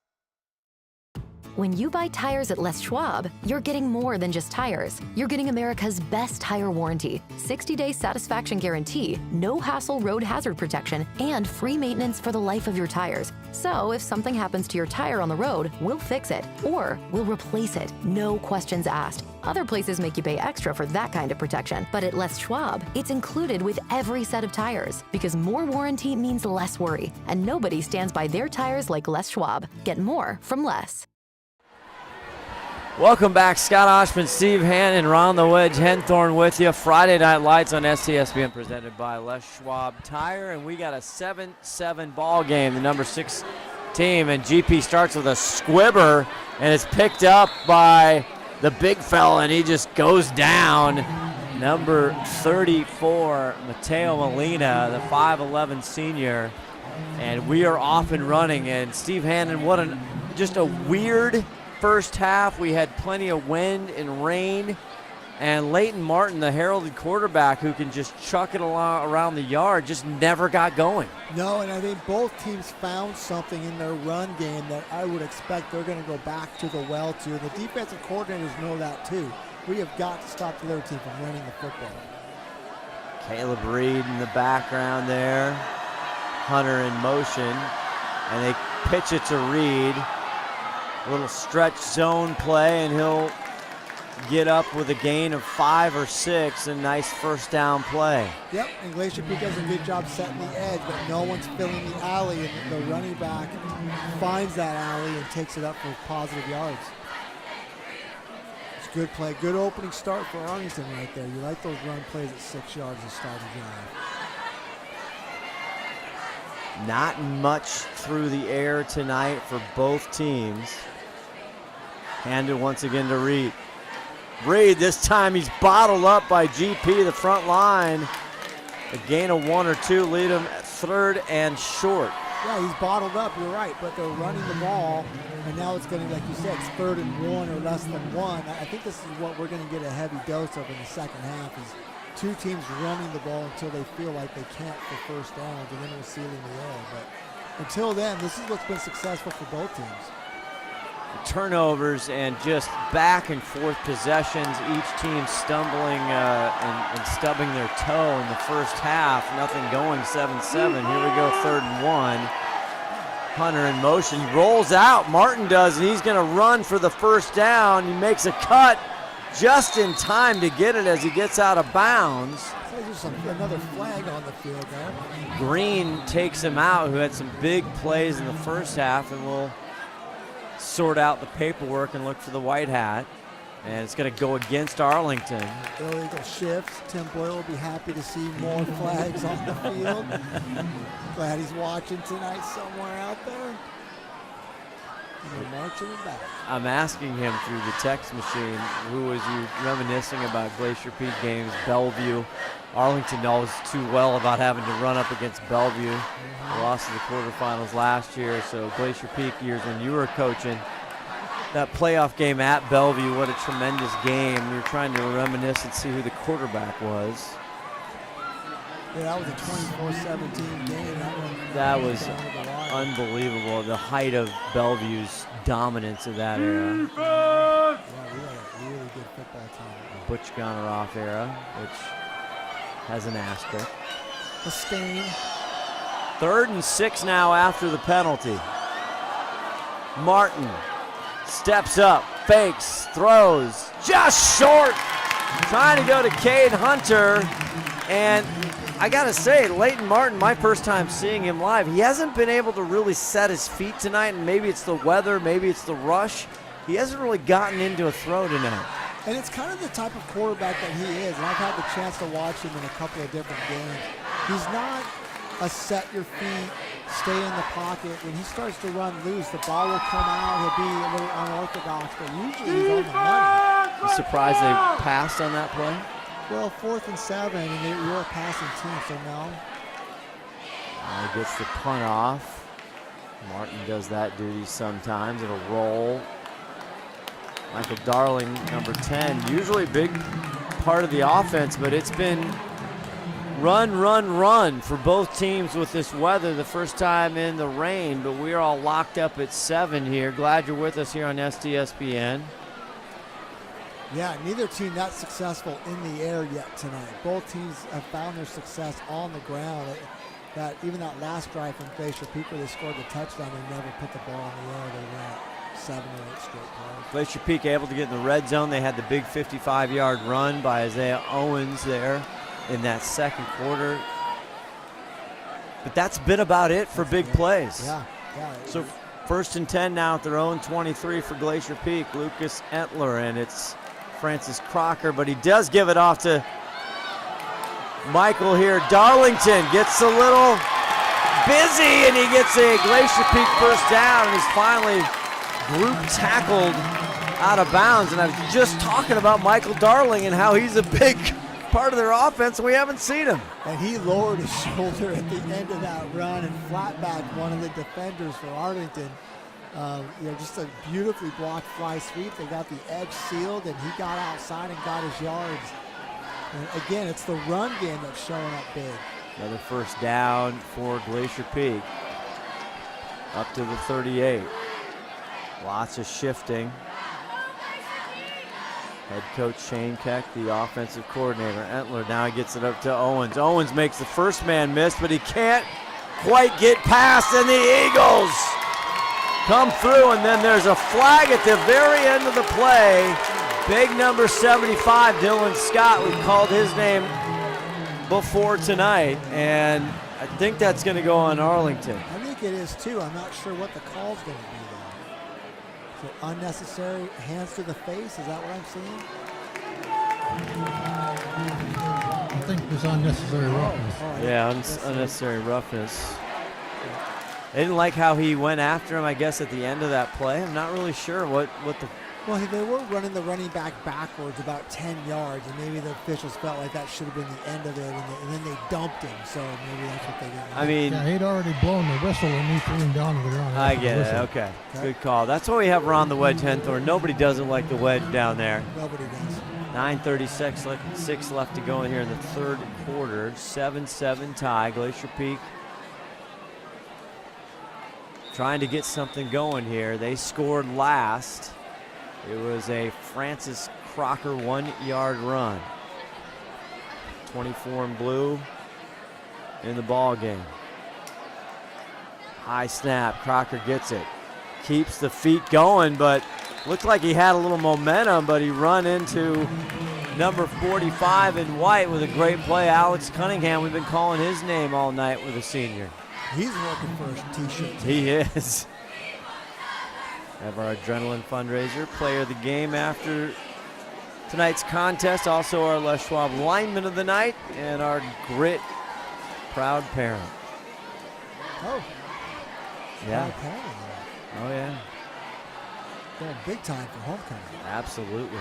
Every week here we enjoy that. 2nd and 8. Fake the handoff. Entler goes, throws wide. It's caught by Zach Albright for Glacier Peak first down, and that's probably the longest pass we've seen tonight. And again, it comes off a run play fake. So they've been running the ball. Now Coach Keck says, all right, we're going to overplay the run. Let's see if we can't get a one-on-one out there on the corner, and they run just a nice little comeback route. He's wide open, and that puts it on him. Ron, have we had a pause in the precipitation, or is it coming down still? It's dry and not raining right now. That was a great comeback route, Steve. You're right. That's the best thing a receiver can do. Yeah. High snap again. Crocker just gets the handoff from Entler, and he drives forward for about 4 or 5. Gets hit at about 2 yards and then continues to drive forward for another 2 yards. So a really effective run by Crocker. Crocker will take a breather now. Isaiah Owens comes in. 7:52 left to go. Big 3rd and 7 here for Glacier Peak. Is it 3rd or 2nd? Second, right? I checked me. Yes, the scoreboard was wrong. 2nd and 7, my bad. Entler hands it to Owens. He makes a miss on the outside, cuts back in, and he gets a first down. Might be a flag. Yeah, I thought I saw a flag. It's going to be probably holding on a wide receiver out there.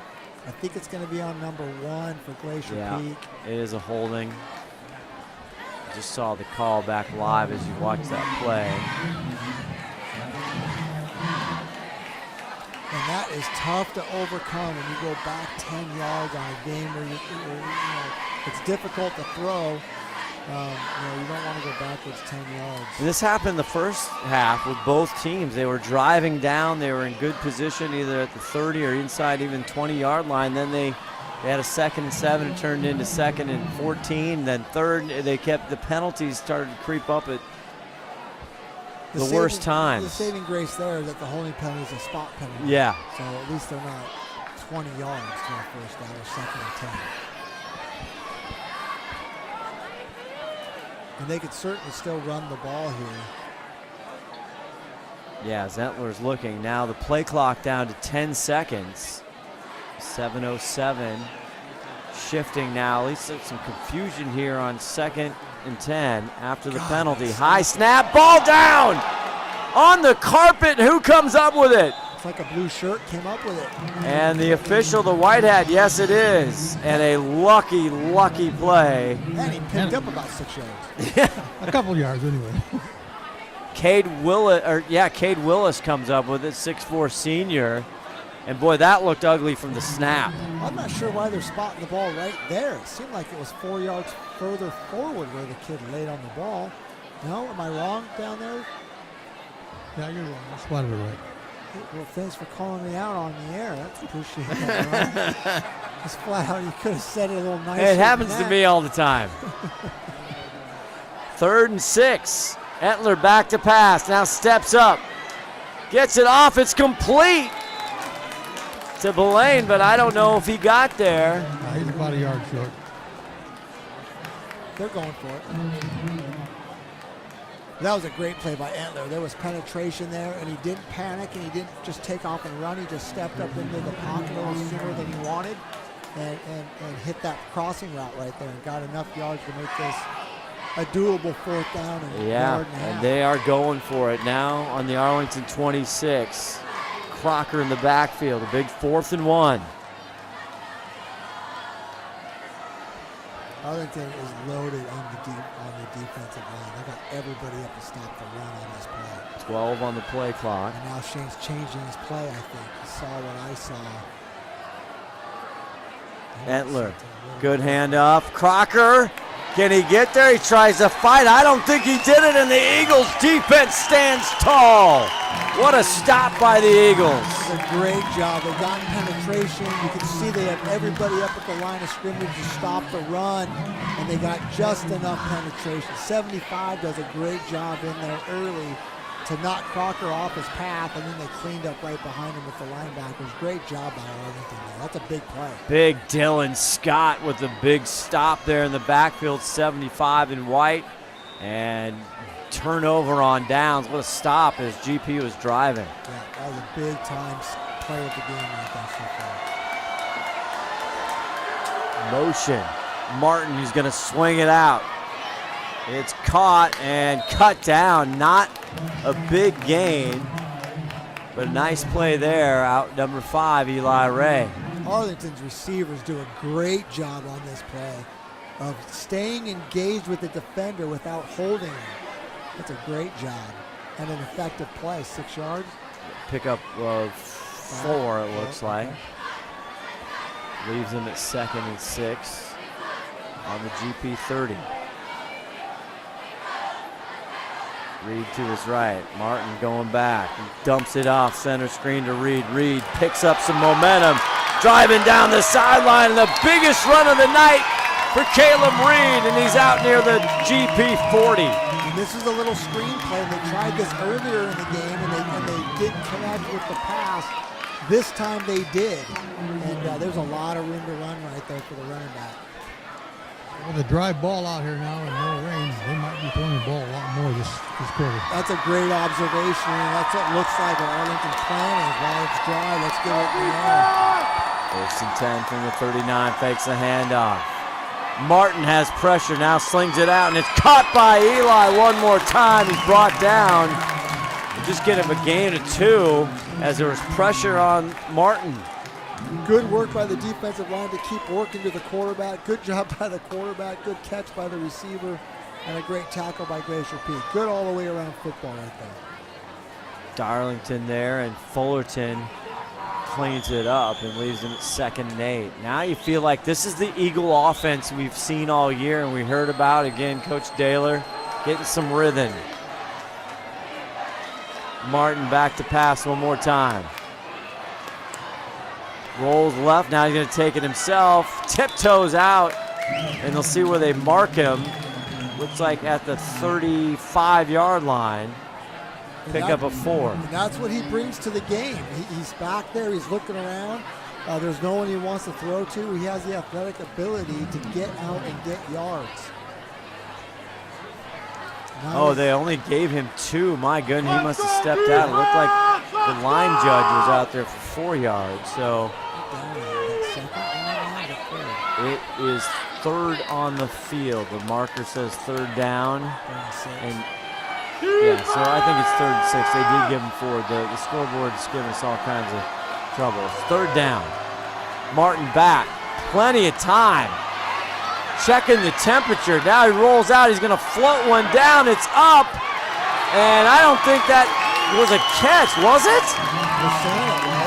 It's saying DeBerry got it, but it looked like it hit the ground from up here. I think it hit the ground and it's also a yellow flag down there, so I'm not sure what that is. That's going to be pass interference on Glacier Peak, I think.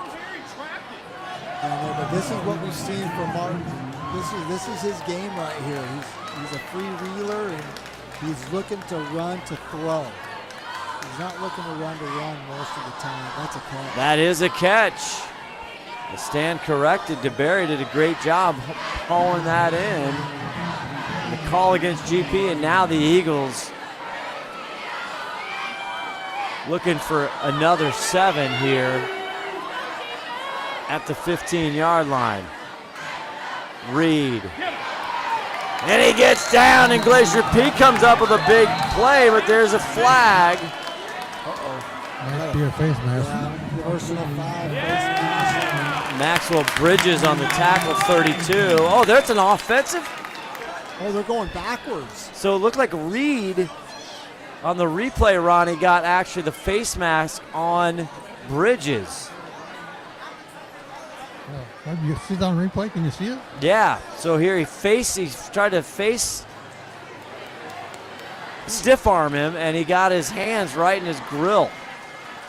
Well, there we go. We see. There it is. There's the call by the White Hat. This is going with both teams. Both teams drive the ball down the field only to go backwards at the last moment to keep them out of the end zone. Our head official, Robert Moore. 3:23, and we thought the Eagles were going to punch it in there. But now look at the sticks. We're gonna see a second down and 35. we saw what did we see? 3rd and 54 in the first half. That looks like a long way to go here for Arlington. That's first down there, by the way. Yeah, it is. They got some downs to start chipping away at this thing. First and a mile. Leighton. He's gonna fling it. He's going inside. Intercepted! Intercepted by Glacier Peak. Adrian Badala. That was defense really well. I'm not sure what Martin thinks he sees here. He's got a slot receiver running right down the seam, but the safety's sitting there, and he just kind of threw that ball up for grabs a little bit. Trying to go for DeBerry. And what a turn of events. Each team just killing themselves deep inside the scoring, inside the red zone. And now Glacier Peak's got to work to get the ball out of their end zone. And Arlington's thinking, if we can trap them down here, we're going to get the ball back on their side of the field. And so now you're playing this game with these different thoughts about how you want to attack this series. 3:04 left to go here in this third quarter. What a fun game. Not a lot of scoring, but it's been fantastic to watch. And Lucas Entler from his own end zone, and now Owens deep in his own end zone, and they're going to get it to Owens. And not much there. The defense comes up big, maybe at the 1 yard line. Not much. It'll be 2nd and 10 again, and this is scary. Number 57 just defeats a block for Arlington and makes the play. Big Levi Reed, 6'4", 215, a senior, and this Arlington team has a lot of experience, a ton of seniors. They've got a run defense on the field right now. Big switch here. They'll put Fullerton out to the near side. Owens, the running back. They get it one more time to Owens. Trying to find something, but too much pursuit. And he's barely going to stay out of the end zone one more time. It'll be 3rd and 10. Yeah, Arlington's got everybody up in the box thinking Glacier Peak is not going to put the ball in the air here. And so they're able to stop the run game just because there's no threat of the pass. So now you think, all right, so if they're going to come out there in a run defense like that and man-to-man on offense, on receivers, can we get somebody open for a big play here and put the ball up from our end zone? Only 2 minutes to go here in the third quarter. Owens still the running back. A brief reprieve from the rain, and we'll see what Entler does here. 3rd and 10, backed up. They are going to throw it here. He gets it off mid down. It's caught. No, it's dropped by Michael Darlington. Oh my! They had the play, they had the throw, and that young man's frustrated. Yep, and that's too bad when that happens. Sometimes he's gonna fret about that one for a while. That ball's on the money, and he just did secure it and bring it in, and that is a big moment. That is, and he had plenty of room to run after the catch. I think he was running before he caught the ball. Yeah, and he tried to look it in, and he's been fantastic all year. But they just called a safety? I just saw the White Hat call the safety. What, is there a flag out there somewhere? Is there a flag on the field, Ron? I didn't see a flag on the field. Oh, I see it now. There is a flag out there. Holding in the end zone? It's got to be holding in the end zone because the pass got taken off, so. It can come. I see this. We see this in the NFL. Actually, the Seahawks had 2 safeties consecutively in the game earlier this year. Oh, two consecutive safeties. Yeah, they had back-to-back safeties in the first half. The Seahawks did. Yes. I must have missed that. I thought you watched the Seahawks. I must have mentally blocked that. You probably did, but I would see you respectfully cheering for the defense on that. But they sort this out. So there's a hold in the end zone, apparently, but we're still getting the paperwork. It looks like he's going to go talk to Coach Daly right now. The white hand is. Interesting. Hold. Oh, it's decline, and it's going to be 4th down. So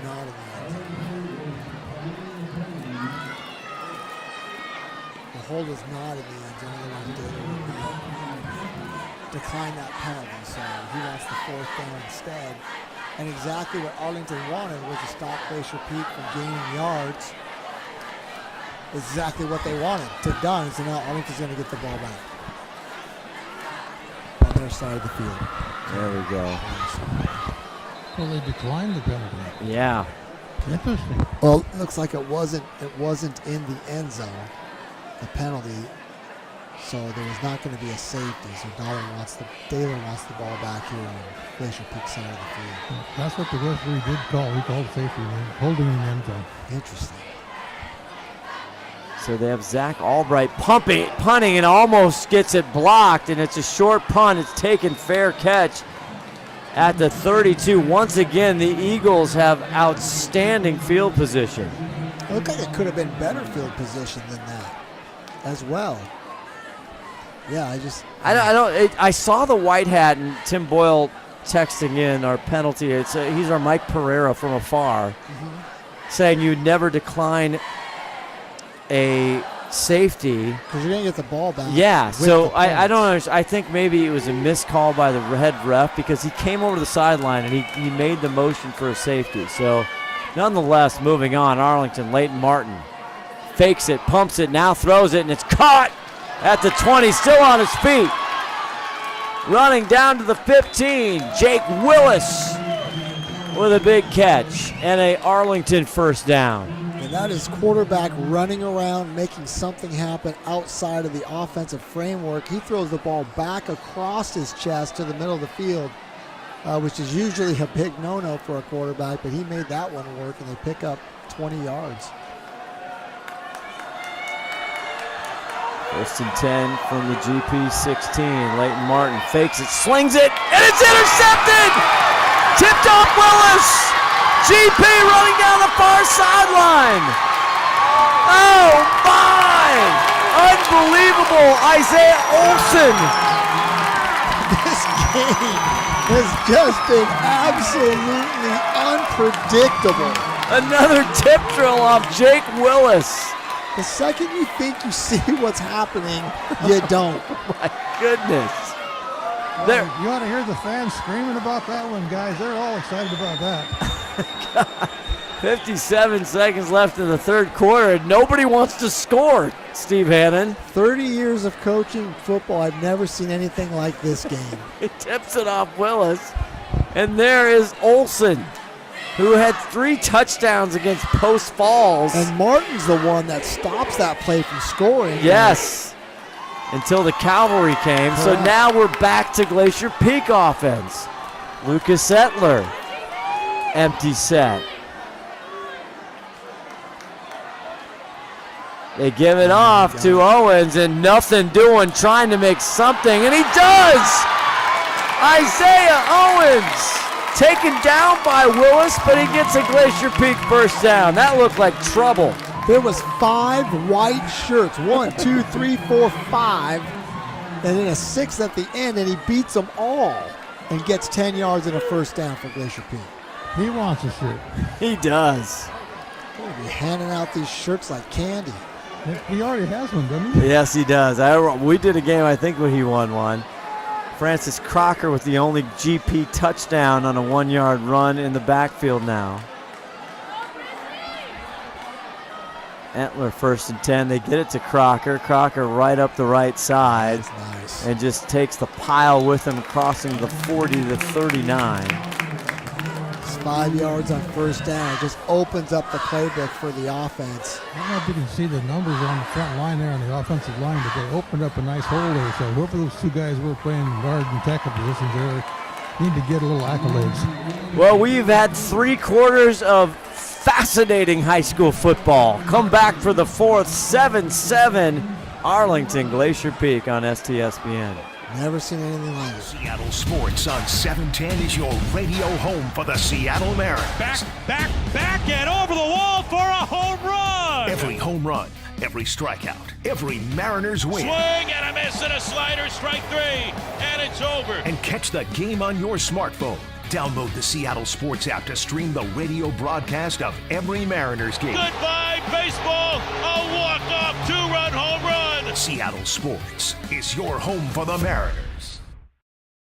When you buy tires at Les Schwab, you're getting more than just tires. You're getting America's best tire warranty, 60-day satisfaction guarantee, no hassle road hazard protection, and free maintenance for the life of your tires. So if something happens to your tire on the road, we'll fix it, or we'll replace it, no questions asked. Other places make you pay extra for that kind of protection, but at Les Schwab, it's included with every set of tires, because more warranty means less worry, and nobody stands by their tires like Les Schwab. Get more from Les.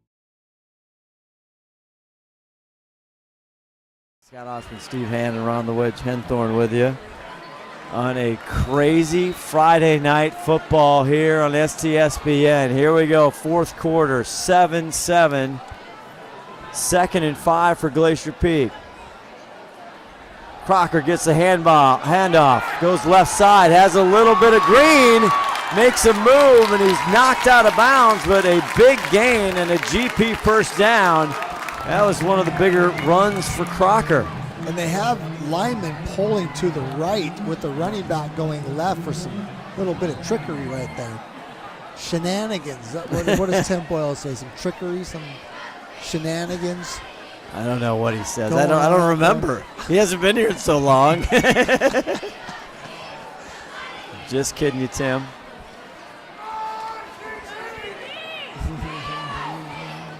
So big 1st and 10 now. This is where both teams have had trouble here. Now on the Arlington 25-yard line. You got a lineman in the backfield there for an extra blocker. They do. High snap again. Gets it to Crocker. Crocker bowls over and he gets 4 or 5 yards. He is running hard. Straight downhill with pads down. And there's white jerseys getting knocked to the ground. 6 yards on that run. Yeah, that's what they're going to give him here. That's a good start. And who's number 40? He's a big kid. Yeah, number 40 for Glacier Peak, Kalel Chim. Yeah, he's out 6 foot 205, the junior. He's lead blocking as a fullback out there for Crocker's power run game. Now they look over one more time. Darling.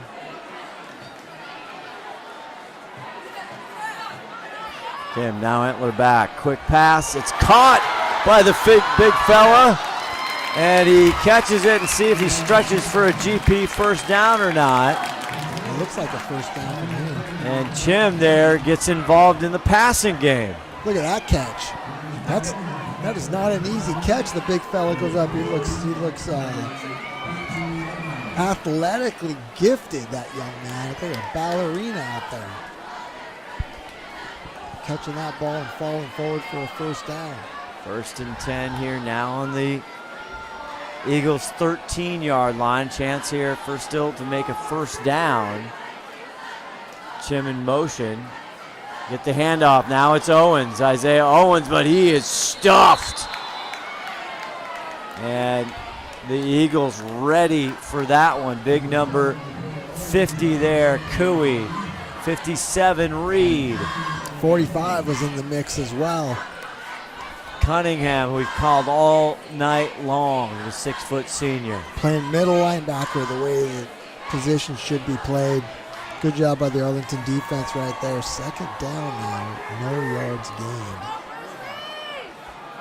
No penalties here is what we're thinking. Yeah, that's been a trouble spot for both teams. And Fullerton way out to the far side of the field here. Looks like nobody's really playing him. Chim goes in motion. They get the ball, fakes it. Antler looks, now he's chasing, he's got trouble, and he goes down! That's big time loss and a sack all the way back to the 31-yard line, and the defense comes up big. I think when Entler goes back and watches this on film, he'll question himself why he doesn't uncork that ball. It looked like the fullback's wide open in the flat, which is exactly where he's looking. Maybe there was just too many white shirts there on him too fast. He might not have seen him, but he was open. But you said no penalties, but that's just about as bad as a penalty. Yeah. That's worse than a penalty because you lose the down as well. A 3rd and forever now, 3rd and 22. They got to get to the 3-yard line for a first down. Owens in motion. We saw that play once. Now he goes deep. Over Darling, broken up, a great play, but there's a flag. Willis breaks it up, and there's a flag from the back judge. That's going to be pass interference, which is going to be a 15-yard penalty, but not enough for a first down. It's not the NFL where it's automatic first down. I'm not sure what they saw. It looked like a clean, good breakup there by Willis. Sometimes you get those calls. I think he was over his back before the ball got there. I'm not sure. We'll see what this means here. As we zoom in on our officials, they do a tremendous job. They've had a great game tonight, the officials, I think. I agree. Pass interference, as you called, Steve. Yeah, in the NFL, it's good as an incomplete pass. I mean, it's better than an incomplete pass. Sometimes they gear toward just to play the call, and it's a spot foul, and it's crazy. It can be a 40-yard play. It's brutal. I hate pass interference in the NFL. I absolutely hate it. Tim Boyle looked sane calling him from Oregon. It looked clean to him. Love it. Okay, so now a manageable 3rd and 10 here. Owens in the backfield, fake to him. They're going to go deep right corner. Darling, incomplete. Great coverage there by DeBerry. Yep, there's a defender right with the offensive player. The ball's thrown in a good spot for the offensive player can make a play on the ball, but the defender's just right in the way. He's had a good game, number 2 for Arlington. He's a stud. DeBerry is a big all time. Over the place. Big time player. So now what do you do? 4th and 10. Yeah, you get 10 yards. You have a field goal kicker? Yeah, I don't know if their kicker, Aiden Larson, I don't know what his longest range is. We'll see. It looks like Entler's still out there. It looks like the offense is still out there. 8:32 left to go in this ball game. Tied up at 7. It's been dry down there, right, Ronnie, this entire half? You're right on that. Dry and cold and windy. Yeah. And now Keck wants to talk. I was waiting for the timeout, and we have one. We'll step away. 8:32 left. 7-7, 4th and 10. This could be a huge play.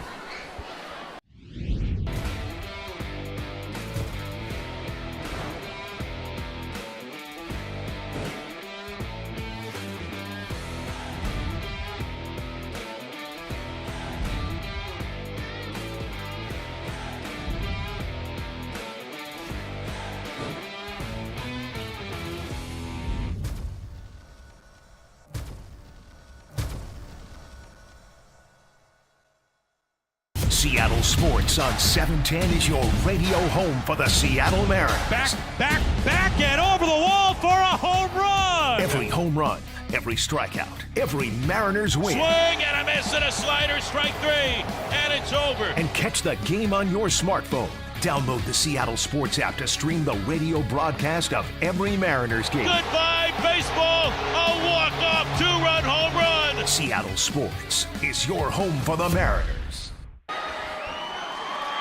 And here we go. They changed their mind, and Aiden Larson out for a 30-yard field goal.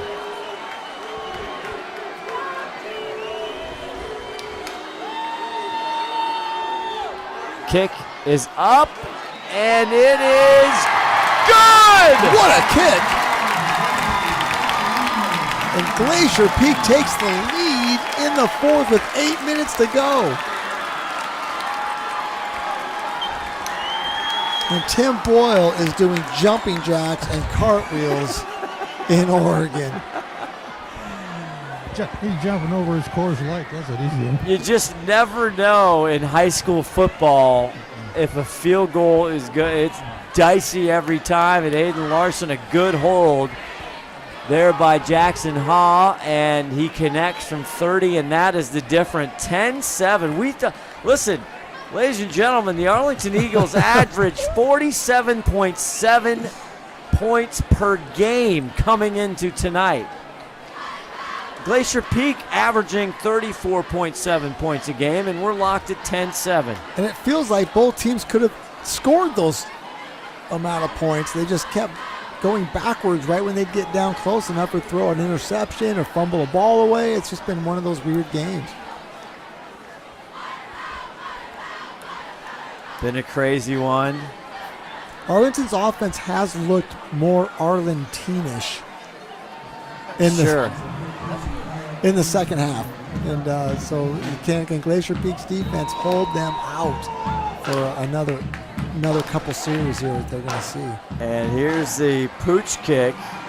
It's on the ground, picked up at the 22-yard line. And bringing it back is big number 45, Cunningham.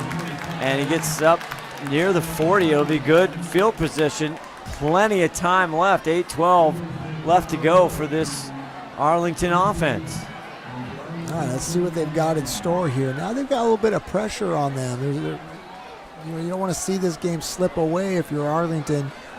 And so let's see how they perform under a little bit of pressure here. Leighton Martin, the big-time quarterback, he only had 3 interceptions coming into tonight's game. He's had 2 tonight. Yeah, tip balls, both of them. Yeah. That would surprise me. Well, Bothell had him.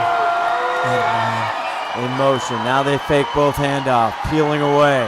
Martin goes over, in and out of the hands of DeBerry. Just a little high. Looked like he could have pulled it down, but it falls to the ground. If you ask DeBerry, he'll say that he should catch that ball. Glacier Peak does a better job of covering the player in the flat. They ran that play earlier in the game, and they got big yards hitting it in the flat. Glacier Peak had that covered, so they went across the middle instead, and he's open. They just don't connect. 8:06 left, 2nd and 10 now for Arlington. 6-0, 6th ranked 4A team in the state. Hunter in motion. Martin rolls. Now he's got trouble.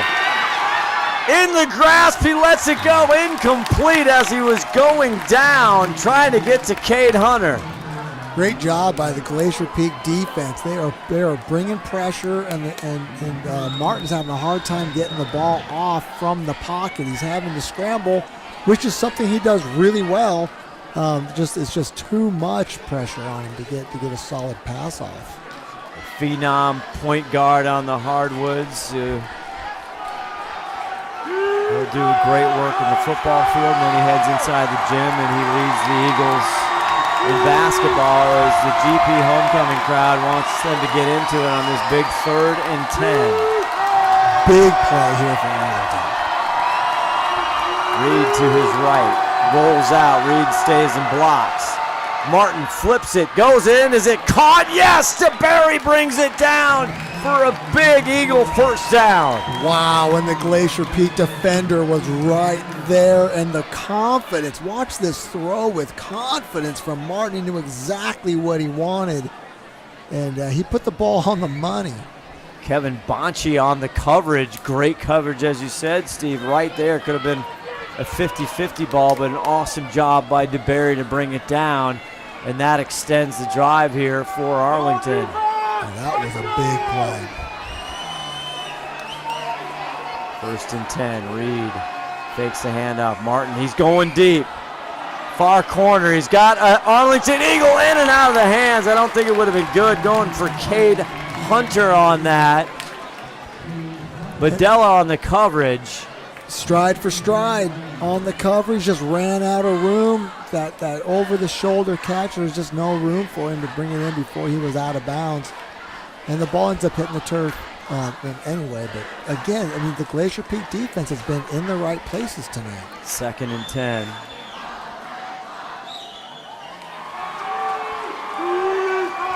Rain and wind have been a factor early on. Wind howling a little bit here as you look at the flag. Fake. Now he gets it to Reed. Reed cuts up. Crosses the 45-yard line. Yep, you had a puller coming from the backside to get to kick out. You got a counter trade coming right at us. Barry doesn't run through the hole that was created, but he did find one to squeak through to get a few yards. Reed just a ton, averaging almost 10 yards per carry coming into tonight. 6:52 left to go in the game. Glacier Peak kids trying to get the crowd fired up for the defense. 3rd and 6. Martin fakes. Now he's going to run. He sees the marker, and he just runs through a GP tackler and another Arlington first down. The kid's got some gifts. Atticus Quist on the receiving end of Leighton Martin's hit there, and they move the sticks. Yeah, you don't want to get run over by a quarterback in the film room the next day. It's never what you want to see. Got him listed at 6 foot 170. Yeah, he was running with some purpose on that play. He was getting that first down. Ball down to the GP 38.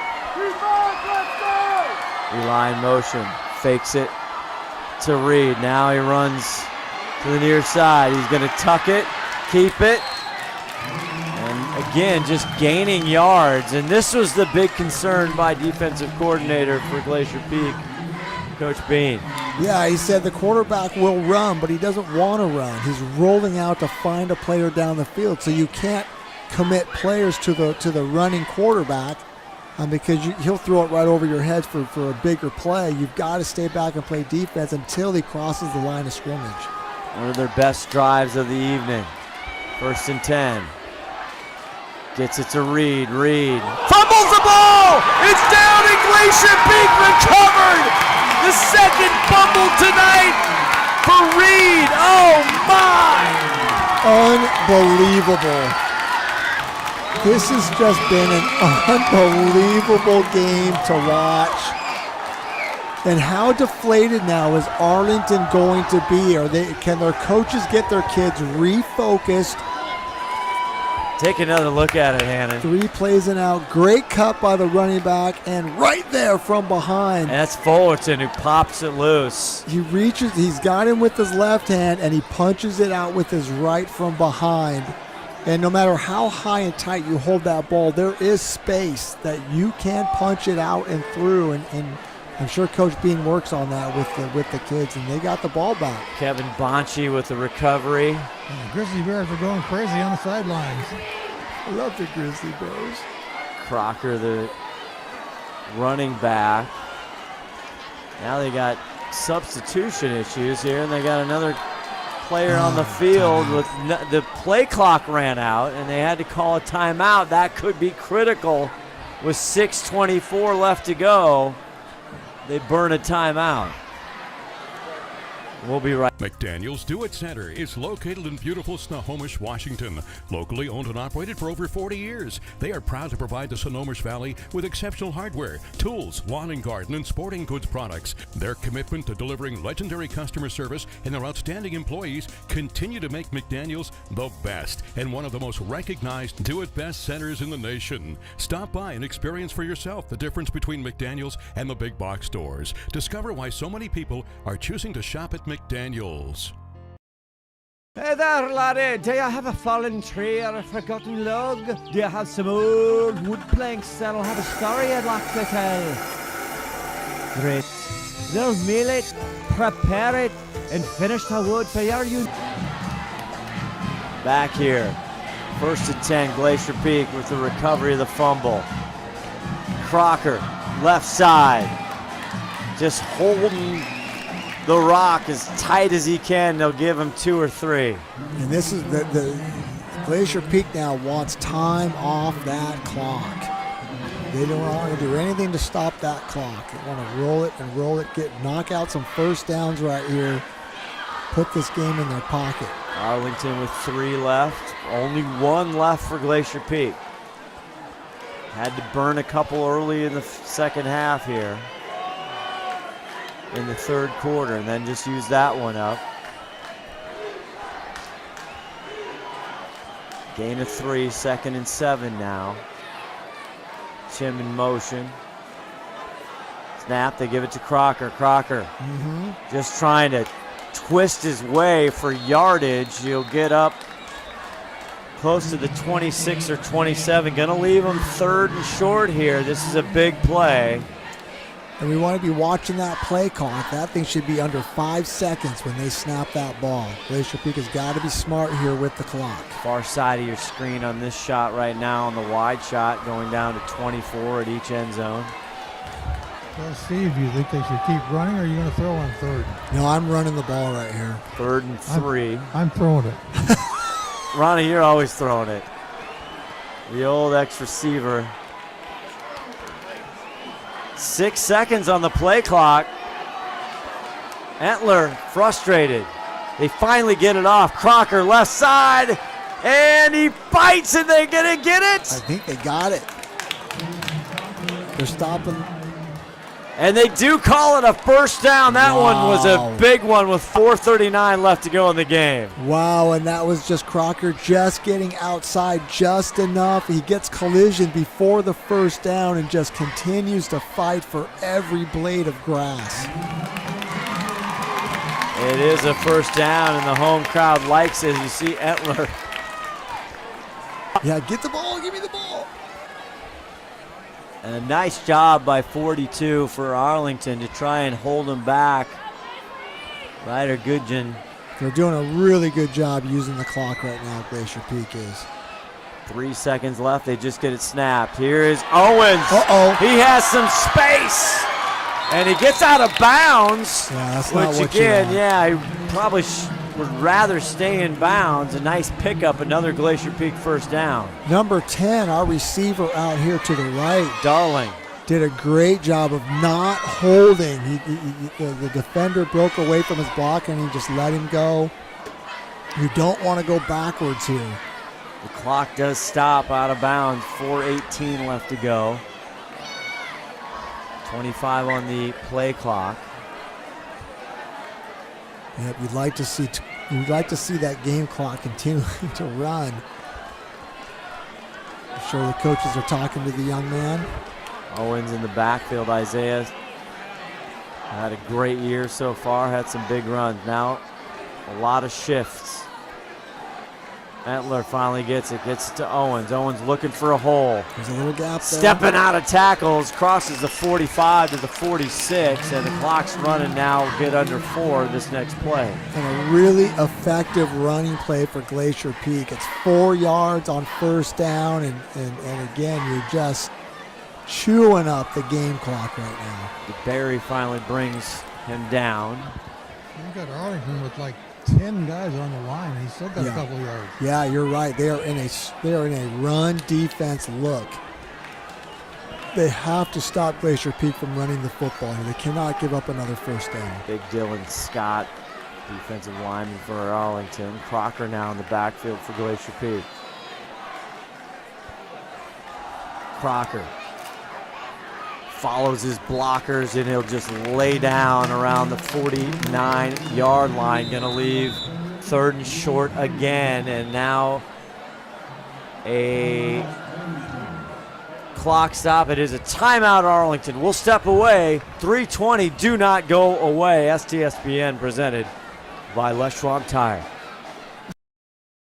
When you buy tires at Les Schwab, you're getting more than just tires. You're getting America's best tire warranty, 60-day satisfaction guarantee, no hassle road hazard protection, and free maintenance for the life of your tires. So if something happens to your tire on the road, we'll fix it, or we'll replace it, no questions asked. Other places make you pay extra for that kind of protection, but at Les Schwab, it's included with every set of tires, because more warranty means less worry, and nobody stands by their tires like Les Schwab. Get more from Les.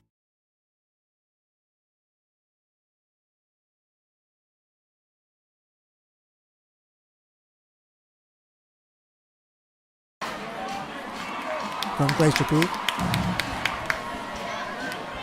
Back here, Scott Ohsman, Steve Hannon, Ron the Wedge, Henthorn. 3:20 left to go.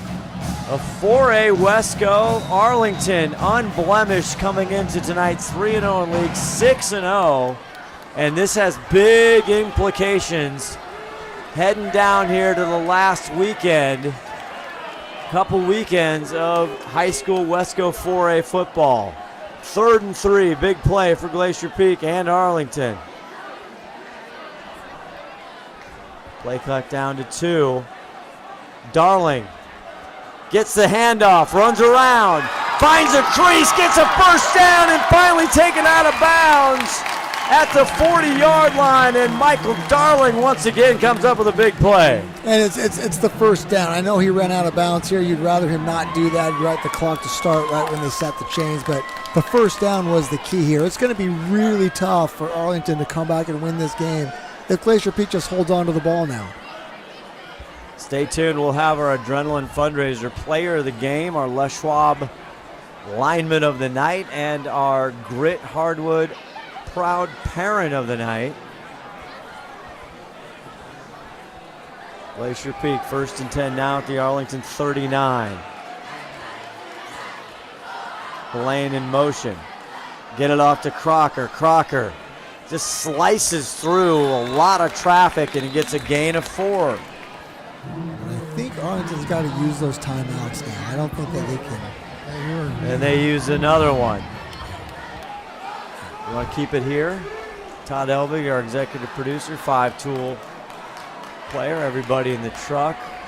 Martin on camera tonight, always doing a spectacular job. And the rain has subsided, has it not, Ronnie? It has subsided. It's nice and dry, but it's cold. And this is what they're telling the Arlington kids over there right now. They're saying, fellas, if you have any hope of winning this game, we cannot give up a first down. One of you guys have got to get a hold of the ball carrier. Everyone else is punching at that ball. We've got to get that ball out. And Glacier Peak is saying the opposite, right? No matter who's got that football, you hold on to that thing like it's your life. Our Adrenaline Fundraiser player of the game, I mean, if Glacier Peak can hang on and win this game, I mean, I don't know what you guys are leaning towards. Part of me is Lucas Etler has been tremendous tonight. But I got to tell you, Francis Crocker has been steady. Mm-hmm, he has. He's made some big plays on the offensive side of the ball for sure. Well, we'll see. 3:03 still left to go in this one. 10-7. The 30-yard field goal. Maybe Aiden Larson is our Adrenaline Fundraiser play of the game. They get it off to Owens. All kinds of busy work, and he just gets down around the 35. And he only got a yard, but it's a yard with the clock running, which is, oh, well, there you go. You made Arlington use their last timeout. There it is. So that was a good decision. There wasn't a lot there to work with. And he decided, well, if I'm not going to get a bunch of yards, I'm definitely going to make them use their last timeout. Smart work. Yeah, so you run the ball in this one for whatever you get. If you don't make it, you run on the 4th down. And if you don't make it, you give it up with what, less than a minute and a half left on the clock, maybe? Yeah, or you could punt it to them as well and try to pin them down inside the 10. You have options, right? You have options. We'll see how. I'm sure. I mean, there's no question here. You run the football, and if you're able to get a first down, that should clinch it. That would do it. Yeah. Well, what a game we've had tonight. Hope you've enjoyed this presentation of high school varsity WESCO 4A football here on STSPN. We would love to see if we can get to Arlington on November 1st to see these Eagles and the Lake Stevens Vikings. What a rivalry here on Highway 9 locally in Snohomish. Reach out to us on STSPN. And here we go. 3rd and 7. Owens, they go the short side of the field. And he is backed up and put down. That's going to come back for a holding call. And you just can't do that. You can lose yards. It's fine. You can't stop the clock and go backwards. And a big holding call. I bet Tim Boyle's not happy about that flag. 3rd and 7 will turn into 3rd and 17? Yeah, and again, the bigger issue is the clock. Yeah. Stops. Now, Arlington out of timeouts now. Glacier Peak with 1, 2:44 left to go in the game. This has been a bizarre game, so anything could happen. Agreed. What happened? Did they decline the... They wanted the down, I guess. I guess they wanted the down because it would have replaced third. Yeah, they would have played third down. Now we got another stoppage, and the officials are discussing things. That's the smart move, I think, if you're Coach Daler. You need the ball back. They had to get the line marker on the fourth down, so it's fourth down now. Okay. Yeah. So they decline it now, fourth down. And Ronnie, I know how bad you want to throw here, but you don't do that. You run the ball here. To the short side? You just let that clock run all the way down, then you run the ball. Play clock down to 12 seconds. They look over to the sideline. Players, the linemen are standing up. Got to go under 2 minutes. They called the timeout right before the clock expired. Okay. I tell you, there's algorithms going, there's abacuses going, there's strategery, chess, checkers, Tetris, everything else. We're going to take a quick break, see how this ends. Come on back. So much fun.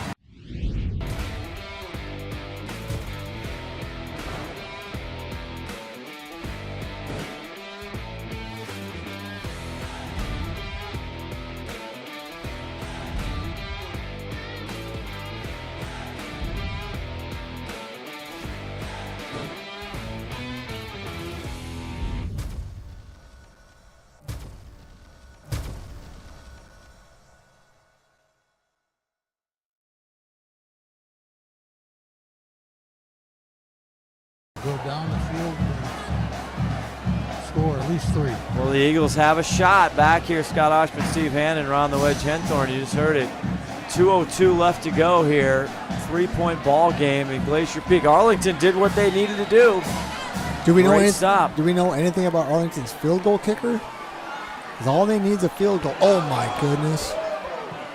Larson gets it off, and it's a fair catch taken by Cade Hunter at the 15-yard line, and we'll see. Leighton Martin, the 6-0 Arlington Eagles, can they come up with a big play here and stay undefeated?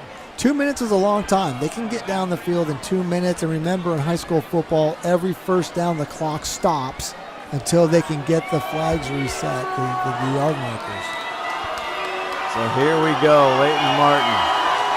Willis on the near side. He's going to go back to pass. Now he's in trouble. He's back in his end zone. He gets it rid of it. It goes down incomplete. He's tackled in the end zone. Is there a flag? I don't see a flag. GP's looking for a safety. They want it. They're trying to get a safety. Let's take another look at this. He just gets it down, and he's ripped down to the ground. Is there a receiver anywhere near the ball? If there's a receiver near the ball, then that's an incomplete pass. But if there's no receiver there, 1:47 left. I think he was in the grasp of the end zone. They didn't call it though. Let's take another look at it. Good pursuit there. It was 48 for Glacier Peak. What a play. 48. Kai Brooks back live. 2nd and 10. Martin shakes it, gets it ready. Is it caught? It is by Willis up at the 30. Wow. First down, Eagles. What a catch and a great throw. And Arlington on the move. Now the clock will stop because they're resetting the yard markers, but actually the clock did not stop, which is not right. 1:30. Home cooking on the clock maybe. Martin rolls out, now gets rid of it. Incomplete. Broken up by Isaiah Olson, who had the big INT earlier. Great coverage and a great play by the defensive back. His technique was perfect. Just backpedaling out and then driving on that ball. Coach Jackson's been working on that for a long time. 1:23 left to go.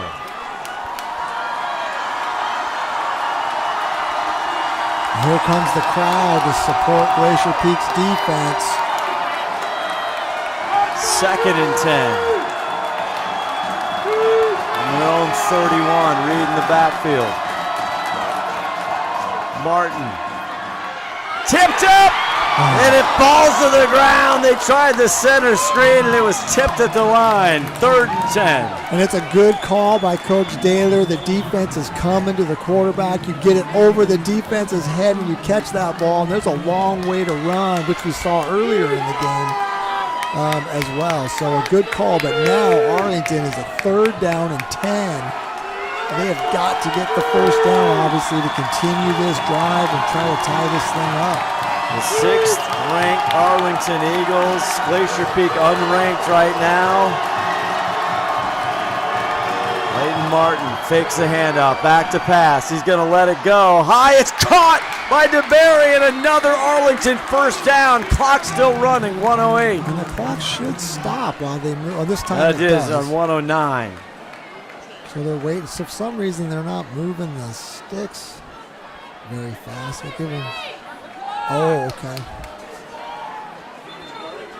Oh, it's okay. Coach Daler's got that figured out down there. Why are they huddling? What the heck is? What is going on? Arlington, the clock now starts. 1:02 left to go. I don't understand what's happened. It's 1st down. I know our scoreboard says 3rd and 10. Now they don't have. Nobody has any timeouts left. It's getting a little helter-skelter down there. There's a white hat, Robert Moore. Where are the officials? And the athletic director in your screen, there's Rory Rosenbaugh. The play clock's down to 1 second. The chain's on the others. Oh, he's probably, you mean yelling at the Arlington thing. So they reset the play clock. They added more time on the game clock. 1:09, 25 seconds on the play clock. They now It should stop be the running. clock. It should be running now. I don't understand what's going on with the clock. Martin back to pass. Now he flushes the pocket. Keeps going backwards. Finally launches it high. It falls incomplete, well short. Maybe going for DeBerry. Now 57 seconds left. Brings up 3rd down. Kai Brooks in pursuit there, 48 in blue.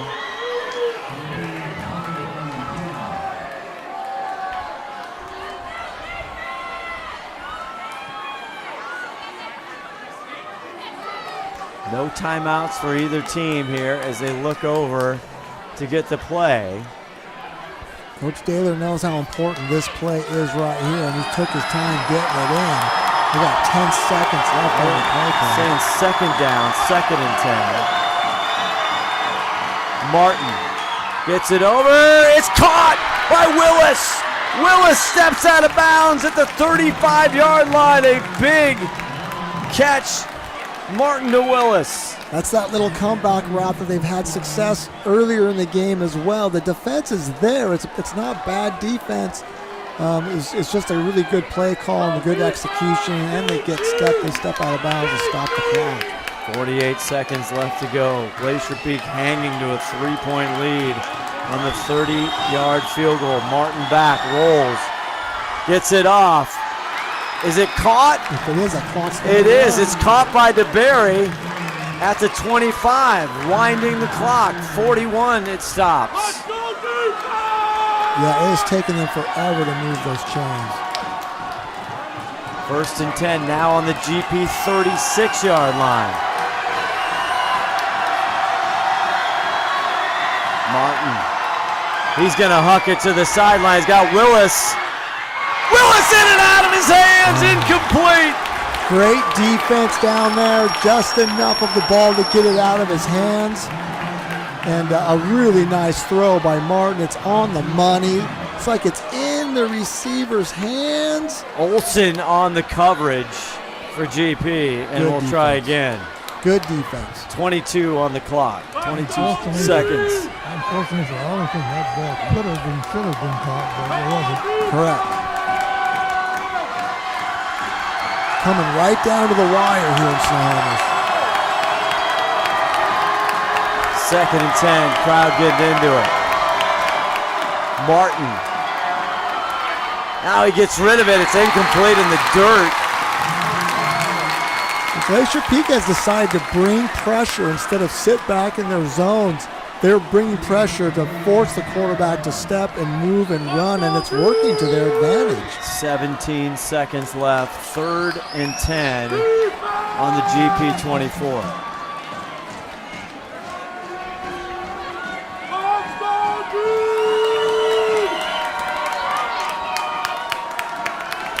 Biggest win this season was over Bothell, 50-49 for these Eagles. As the home crowd getting into it. 3rd and 10. Hunter in motion. Martin back, has time, going to it, wide open, incomplete. Tried to get Reed on the wheel route. Brings up 4th and 10. Braden Scafford on the coverage. Oh, they're going to kick a field goal. Oh, my. Boy, if you're going to kick a field goal, you'd like to call a different play where you have a chance to gain some yards. Delfino Grimaldo, the 6'2 senior. It's a 41-yarder? It is a 34-yard field goal. No, I'm sorry. It'll be 41-yard field goal. The kick is up and blocked! GP falls on it. The clock winds down. 3, 2, 1, and that's it! Glacier Peak upsets the number 6 Arlington Eagles. Did I say they're not doing up good today, guys? You always call them right. You could have, you never know. No, they're putting 2 seconds back on the clock. Got to take a knee to win the game. Who's your adrenaline fundraiser player of the game? You know what? You guys are going to make this call. To me, the player of the game isn't a player at all. It's Jason Bean, the defensive coordinator for Glacier Peak. Well, we got to do a player. We don't have coach of the game yet. What do they average? 52 points a game or something? They average Look at the 47.7. Look at the scoreboard. This is Jason Bean's game. Well, who do you think is the biggest on defense? You want to give it to a defensive player? Yeah. You want to give it to Isaiah Olson?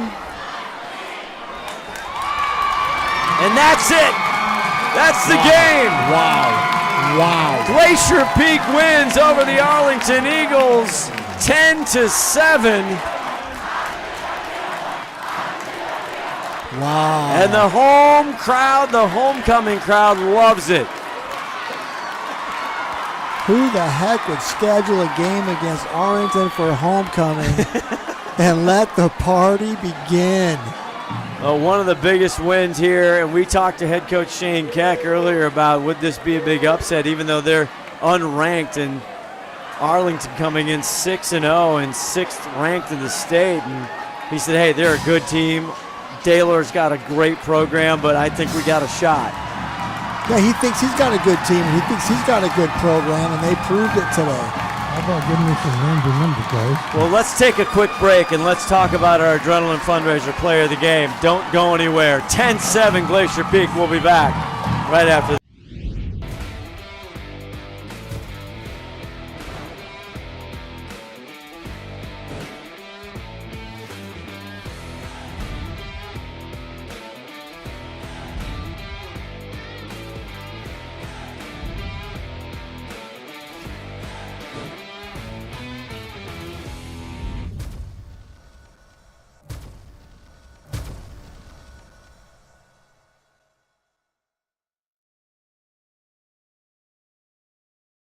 Seattle Sports on 710 is your radio home for the Seattle Mariners. Back, and over the wall for a home run! Every home run, every strikeout, every Mariners win. Swing and a miss and a slider, strike 3, and it's over. And catch the game on your smartphone. Download the Seattle Sports app to stream the radio broadcast of every Mariners game. Goodbye, baseball. A walk-off 2-run home run. Seattle Sports is your home for the Mariners.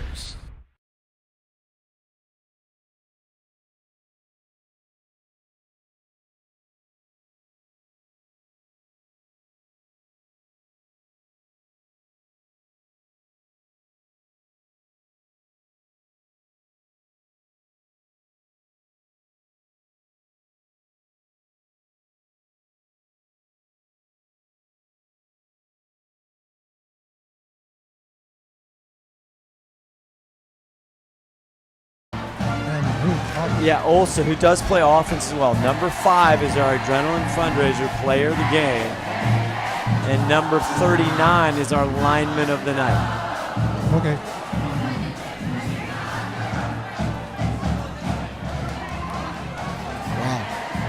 As you see us walking back, what a big game. This is a big game.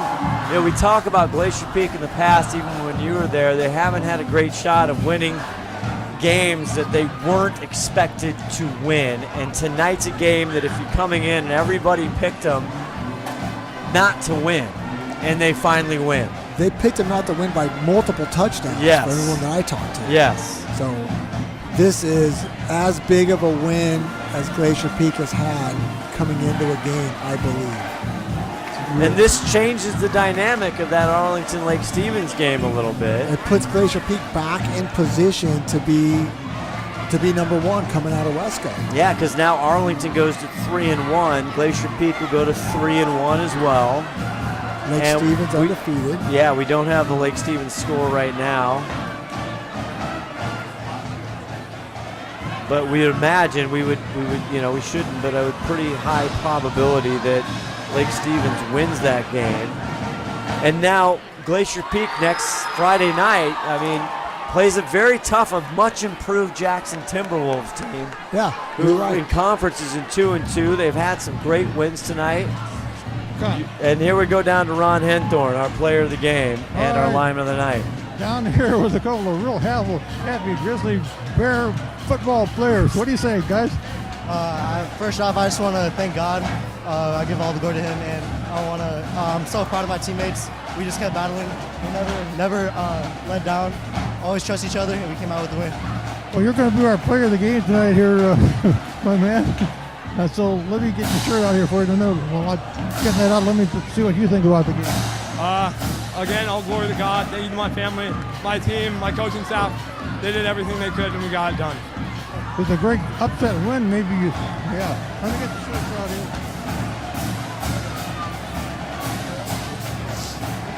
Shirts all tucked away in here.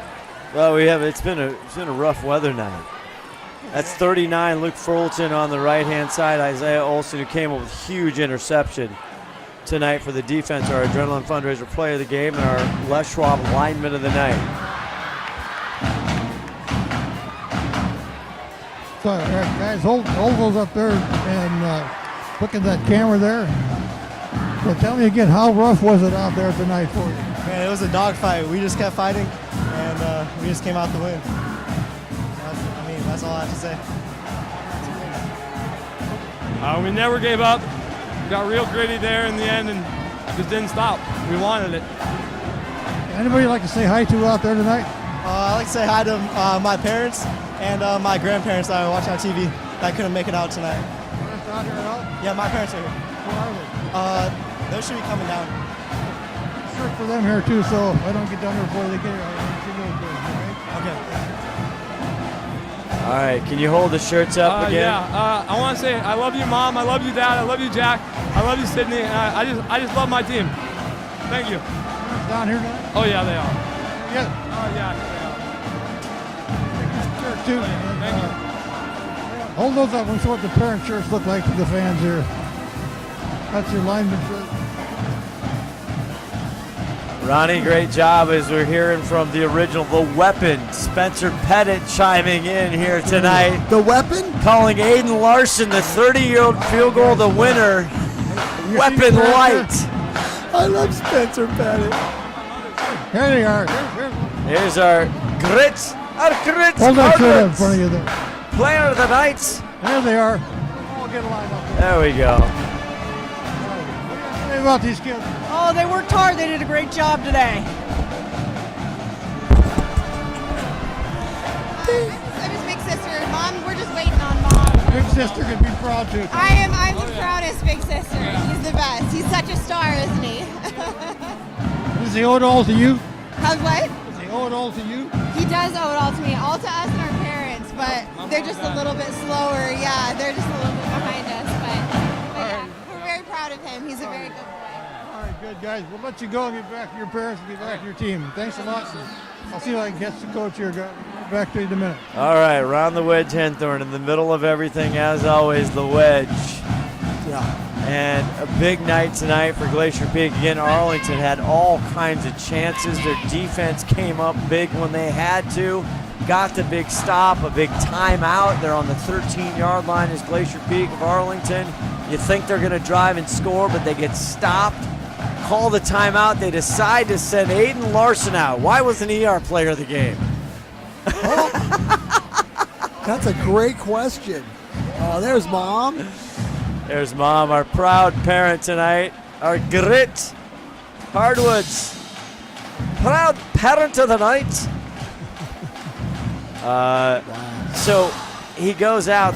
The weapon light gets out a 30-yard field goal. It's been years since we've seen a field goal in high school football winning. Oh my gosh! And Arlington, you see what happens in high school football. Arlington goes out to kick a field goal, and the ball doesn't get by on the line of scrimmage. That happens a lot. I think if you were to ask Arlington at the end of this game if they had to have a win, would they rather have their offense on the field or their defense? I think they'd say their offense. Yeah. Ron's looking for the head coach, Shane Keck. And a lot of crowd. It's a mess. Down It's here. a mess I don't know where down Shane actually went, but there's so many parents and family down here. I can't really find him right now. So. Yeah, we might have to. But we might have to move on, Ronnie. So if I see him before you sign off, I'll grab you. But I don't see him right now. But a lot of happy Grizzly Bears down here. He's on the 26-yard line.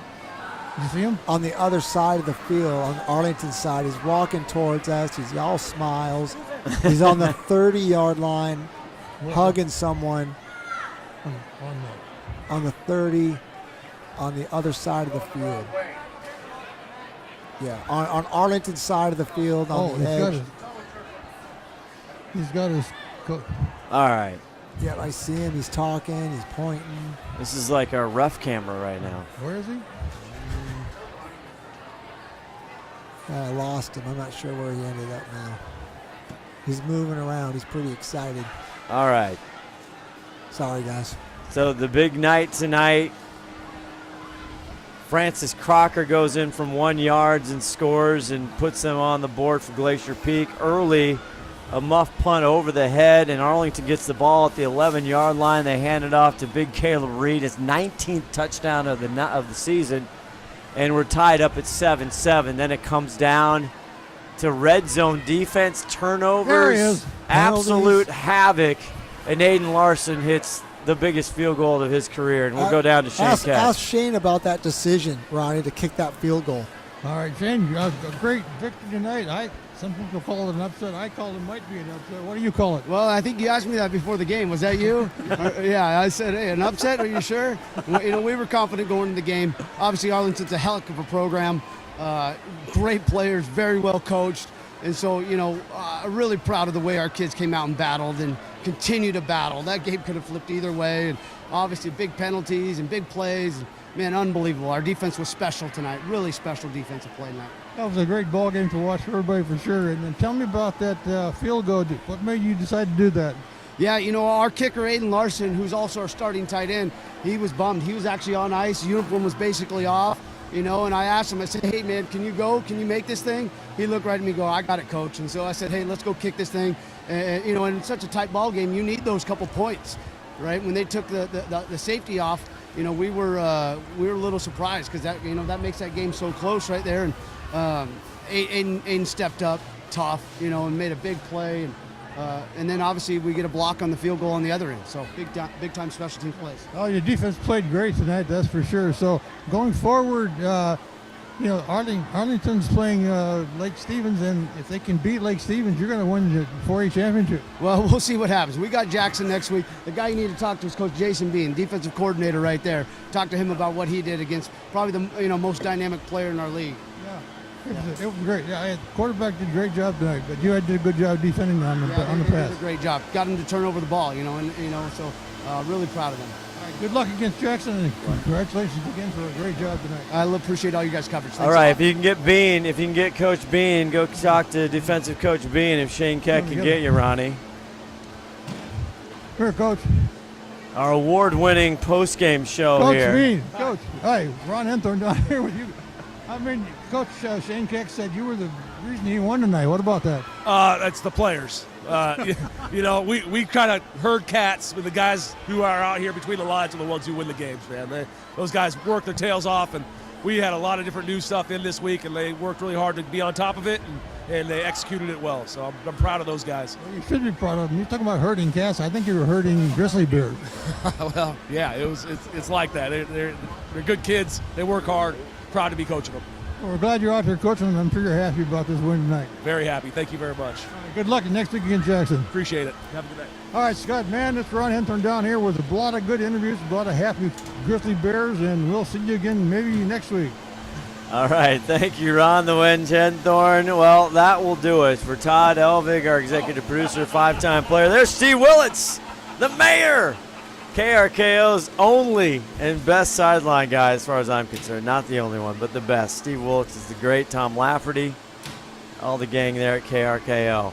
All right, for Todd Elvig, our executive producer, 5-tool player, everybody in the crew, all the guys in the truck, Ron Henthorn, Steve Hollywood Hannon, Scott Ohsman saying so long. Glacier Peak with a big win, 10-7 over Arlington. Good night.